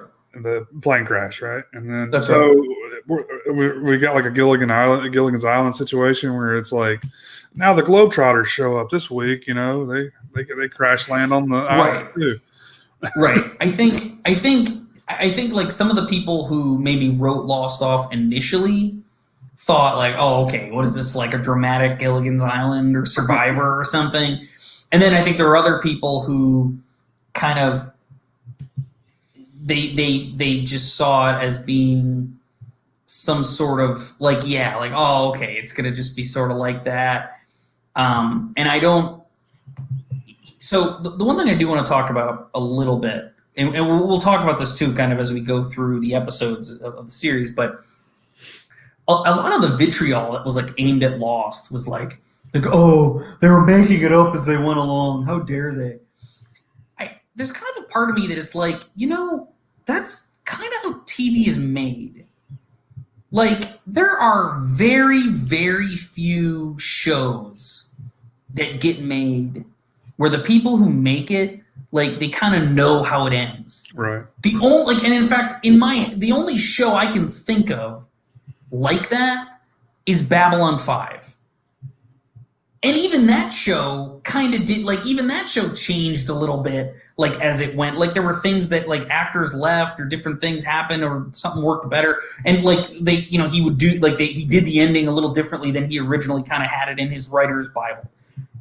But, like, that's how television is made. And so I don't think anybody who made the show was ever lying when they kind of introduced questions and would say, like, yeah, we know the answer to that question, to everything we introduced. But I just don't think they necessarily had everything, like, it's kind of like if you say, and I think this actually used to be like an example that they used on the show, where it's like if you're taking your family on a road trip and you say, well, I'm going to drive from, or I'll use an example from my own life. I'm going to drive from Virginia to Washington State.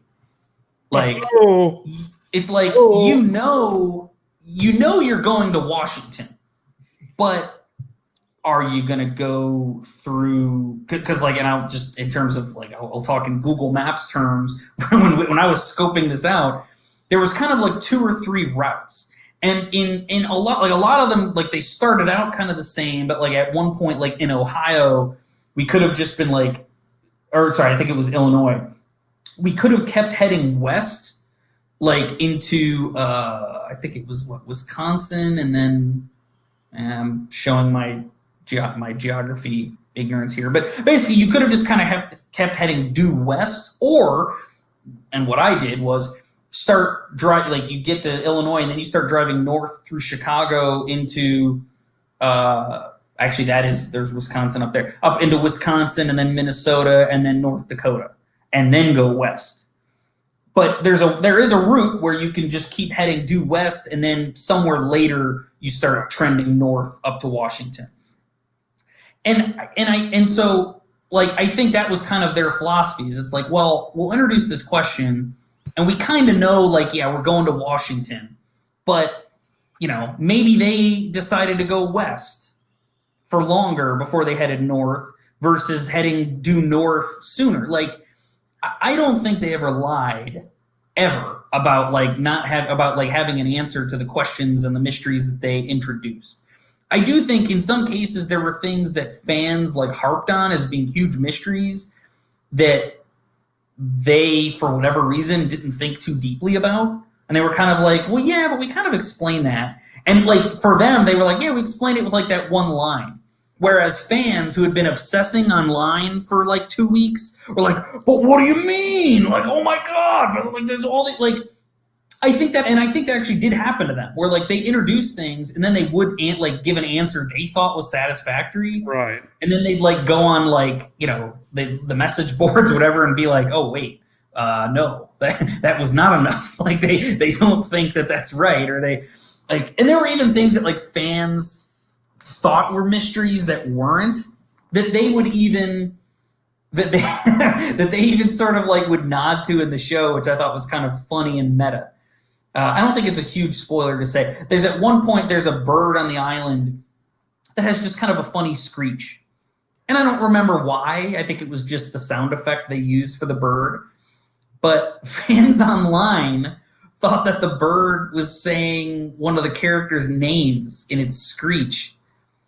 And So the following season, like that bird like happened by again, and the character goes, "Did that bird just say my name?" And like, I actually think they did answer, like they kind of threw an answer as to like what that was. But to be honest, it felt more like a joke to me that they were even giving that an answer or like treating it like a mystery, because I don't think it ever was a mystery. But to my point of like, they were interacting with the fans of the show as they were making it, which was another thing that I thought was really cool about how they would make the show.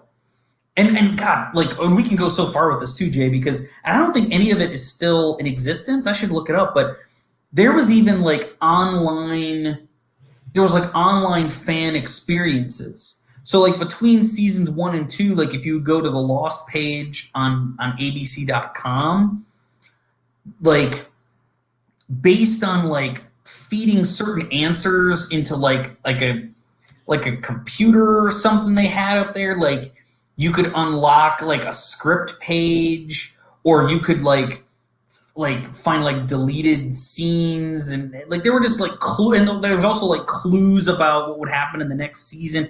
They just did all kinds of like really kind of cool, interesting stuff.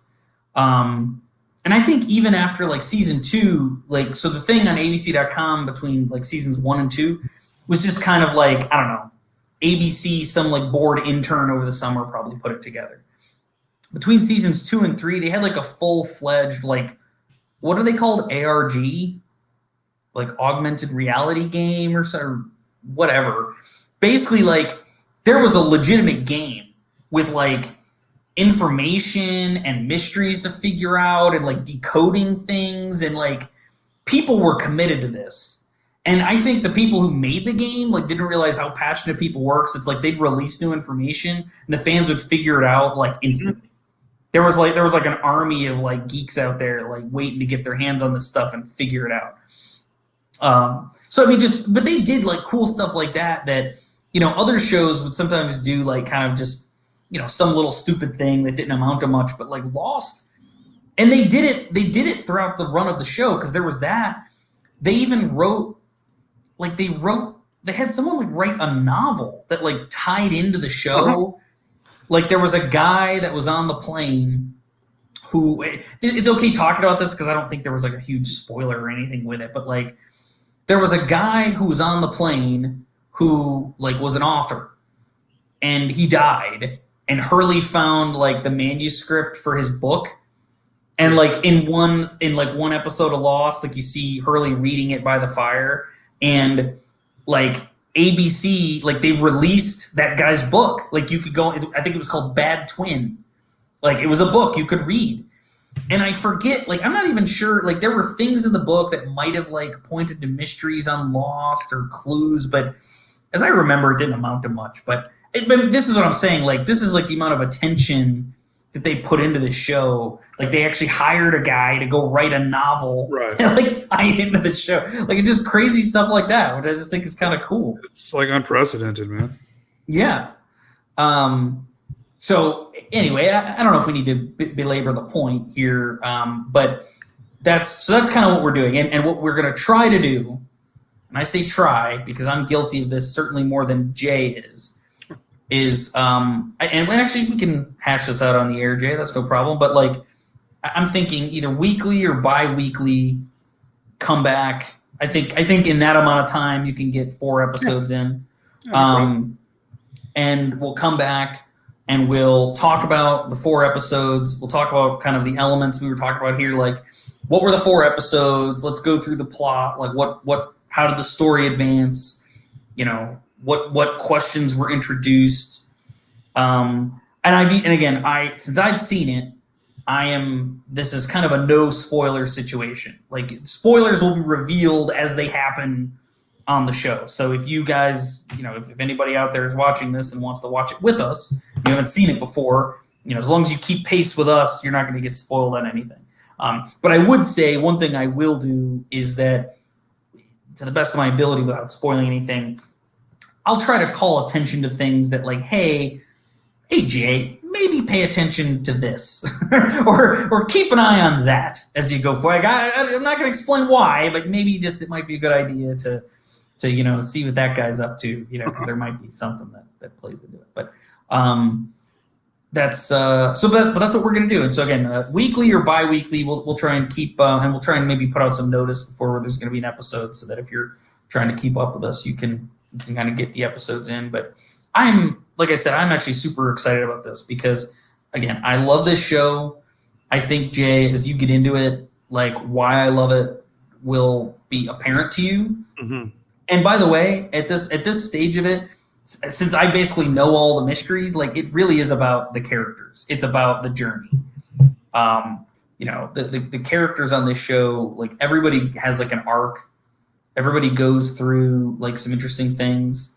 And again, despite what the detractors say, I think it pays things off pretty well, at least emotionally. So if there might be odds and ends that aren't, specifically addressed, I'm kind of along for the ride at this point. I make up my own headcanon to sort of answer some of these things.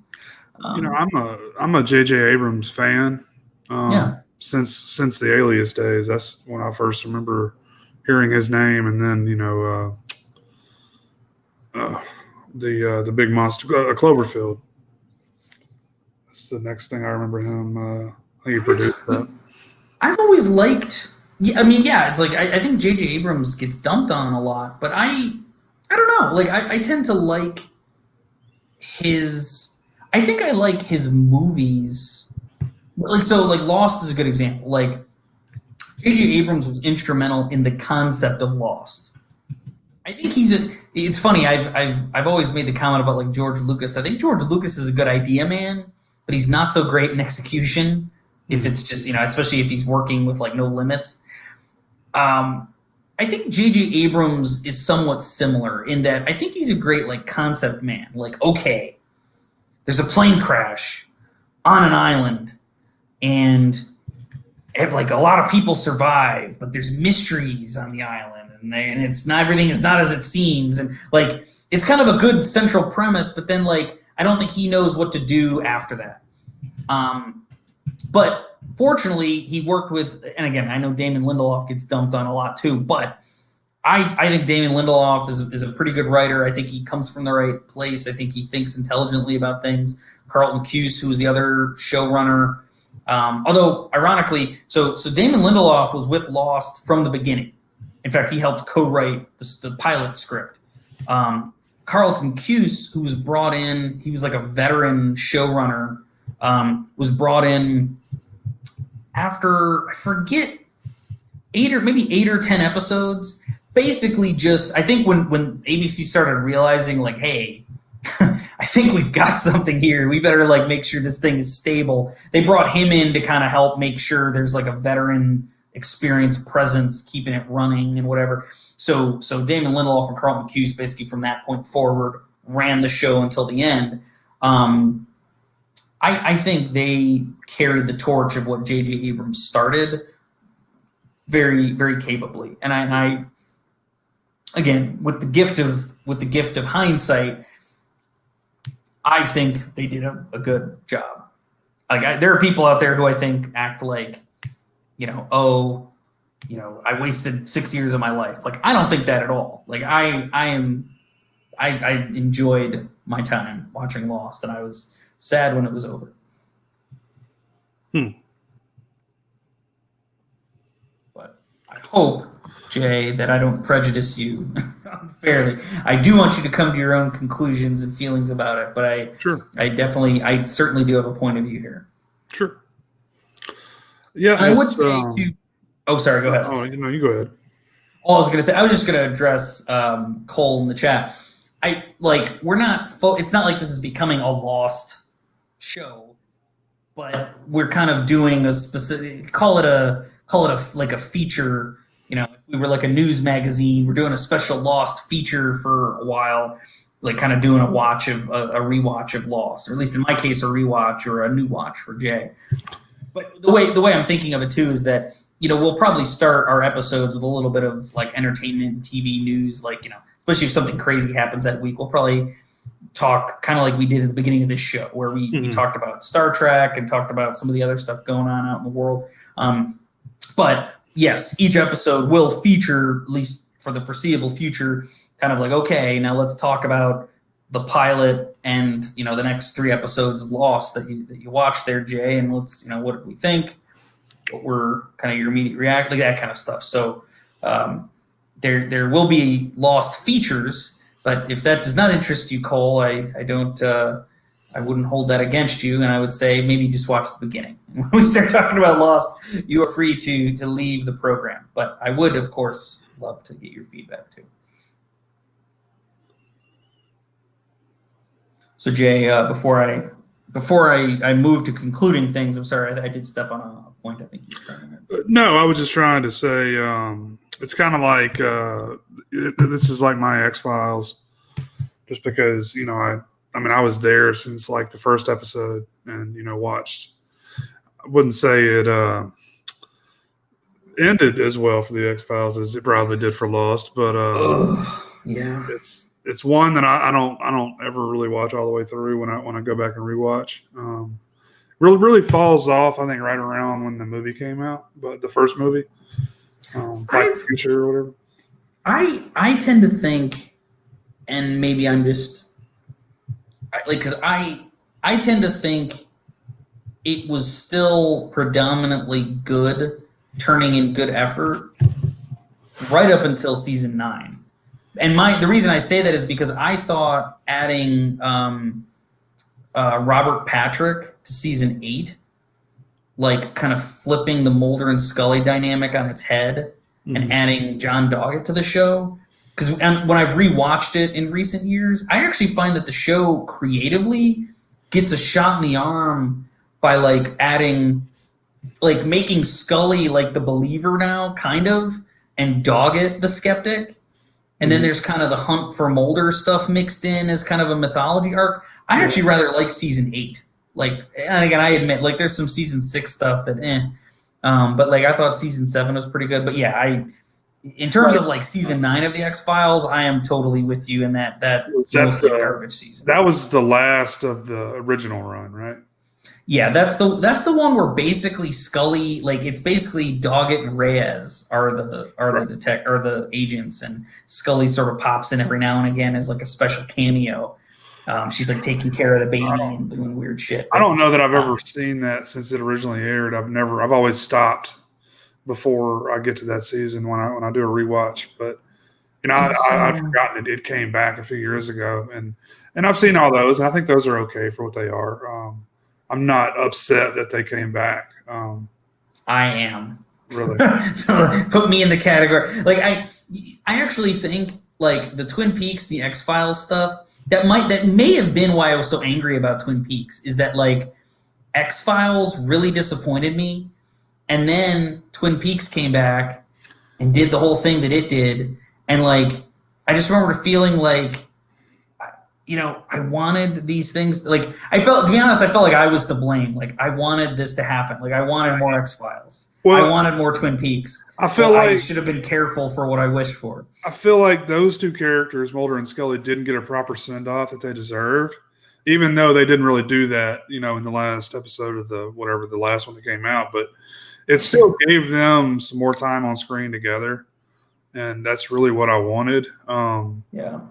And I've always been a Monster of the Week guy. I really like that a lot more than the ongoing clone, Mulder's sister is a whatever, storyline. The wraparound storyline. I've always liked the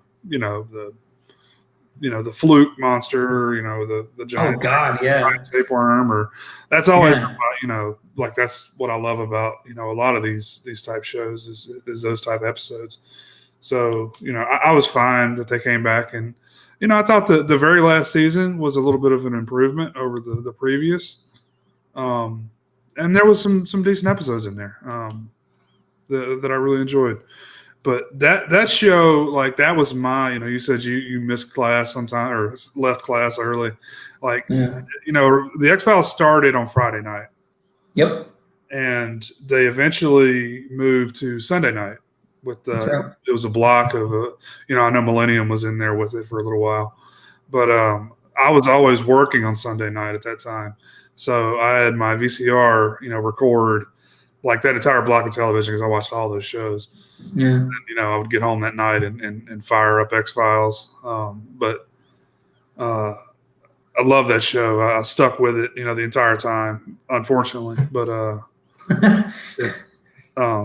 that's kind of what I think of when you're, waxing about, loss. It's funny. I have kind of a similar. There's a little bit of an age difference between us, not major one, but like I actually watched. I remember I watched the first episode of the X-Files with my dad. We had a thing in my family. We just kind of had a family situation where my mom didn't get out a lot, but she would go out on Fridays, and so she would go out. She'd like go play bingo, or I think that's what it was. She'd go play bingo every Friday. And so it would be my dad, my sister, and I. And my dad would order Domino's pizza. Oh man! And I remember when the X-Files premiered, we'd been seeing commercials on Fox about it. Yeah. And even at that point, because that would have been 93. I mean, by that point, I'd seen Halloween. I might have already seen like a lot of them, if not all of them, at the time. By that point, there were only 5. I'd seen Friday the 13th. I might have seen Nightmare, but like again, I liked horror. I realized at the point I liked horror stuff, and so the X-Files kind of seemed like a horror TV show, at least from the way the commercials and stuff played. And my dad seemed interested in it too, and so we watched. I remember I watched the pilot of the X-Files with my dad, and then every Friday we'd watch it. I even remember, to your point, when it moved to Sunday because, and I don't see, since I lived on the East Coast, I don't know whether you would have this memory, but I remember there was like a blizzard. I remember there was like a blizzard, and it seemed like we were going to not have school that following Monday. But it wasn't called yet. And I remember I convinced my parents to let me watch the X-Files, but when it moved to Sunday, it was like a special 2-hour episode, right? It was like a two-parter. They aired back to back. And I remember I talked my way into getting to watch the whole thing because I was like, nah, come on, they're going to call school. And they did. I didn't. Did call school? I placed a bet and I won because school was called out. It wasn't a delay either. It was a full-on day off. But I remember that was when X-Files moved to Sunday, and I got to watch it. But yeah, those early seasons, I was hot and cold with the X-Files though. I did watch it religiously for maybe the first 2 seasons. Then for whatever reason, I dropped off. I think until right around season 4 or 5, right before 5, because I remember I had been watching it when the movie came out, which was right after season 5, the summer between 5 and 6.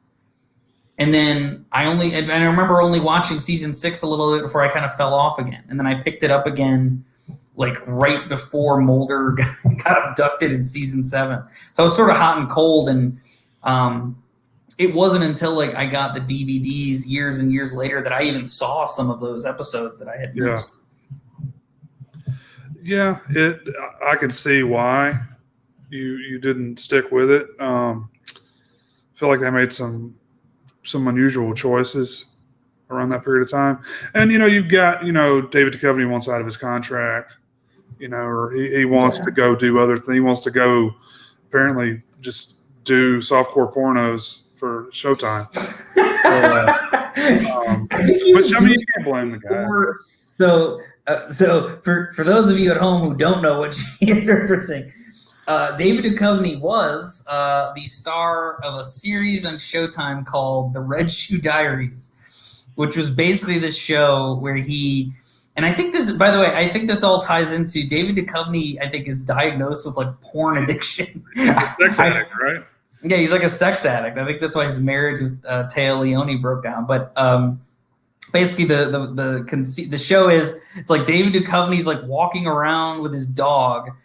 He his wife died, and he women write letters to him about this sexual experience they had or rekindling a lost love. But yes, basically what Jay's, but that's essentially what the show was, is there's softcore sex as part of these stories, and he's reading these letters. And then he goes and does Californication, which is essentially the same thing. I mean, but just, in a more narrative format. It's getting him into the middle of the sex more often. Yeah. He was only really he was always like a framing device for the Red Shoe Diaries. I think he actually was the star of one episode because there was one that actually explained his backstory, like about how his wife died and how he found new love or whatever. But like, yeah, Californication, like he is like the star of every episode and like he's like an author or something. Oh, and like banging like 20-year-olds.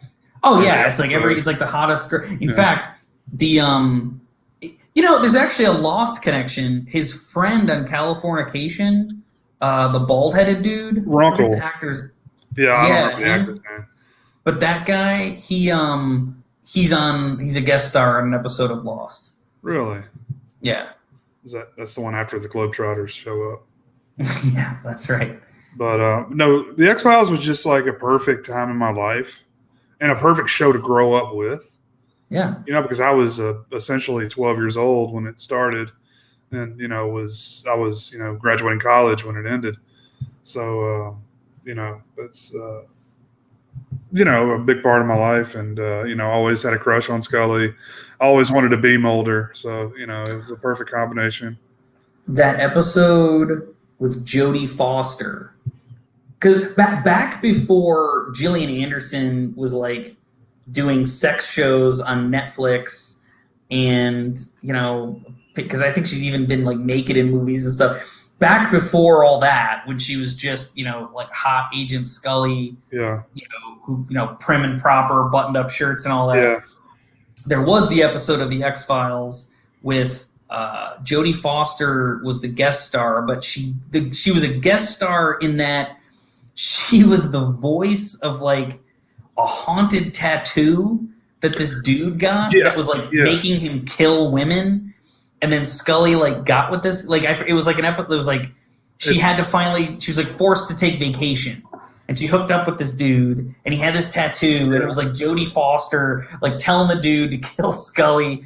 But like it was kind of a racy episode for her because she's like just kind of getting with this dude, like a one night stand. Well, I think she gets a tramp stamp of whatever you call the snake eating itself. That's right. Oh, the caduceus. I became obsessed with that, which I actually have the tattoo of that. Yeah. A similar one to the one that she got, but I think it was more about the ink or something that they use that makes people trip out or whatever. But oh yes, I think that is it. I think they were using some kind of like psychedelic ink in his tattoo. So really, the voice was just what the guy was hearing. You're right; it wasn't haunted. Right. It was just the guy here. But still, the voice, for the viewer at home, the voice that the guy heard was Jodie Foster telling this guy to kill women. Very memorable voice. Yeah. She had a good voice for it. Yeah. And actually, just again, if I keep linking to Lost, Jodie Foster was in a movie with Naveen Andrews not that long ago, like in the early 2010s or maybe in the late 2000s, where it kind of flips the script of the the movie where the guy's like wife or lover is killed and then he goes on like a revenge spree against the killers. Flip the script though, where it was like Jodie Foster's again partner, husband, friend, whatever, played by Naveen Andrews, who was Saeed on Lost. He gets killed, and of course because it was a late 2000s, early 2010s production. It's they're killing him because he's like an Arab or something. But regardless, he's killed, and Jodie Foster goes on like a revenge killing spree, against the bad guys. It's unfortunate timing, early 2000s. There was a lot of it's funny, and by the way, we can even talk about that because Lost has like some post 9/11 stuff in it because like one of the lead characters is Saeed Jarrah, who is a former Iraqi Republican guardsman, and it's about a plane crash, and even some of the characters are like kind of giving Saeed a wary eye, and there's some comments made to him, definitely stuff that wouldn't fly today for sure, but it was kind of part of the reality of that time.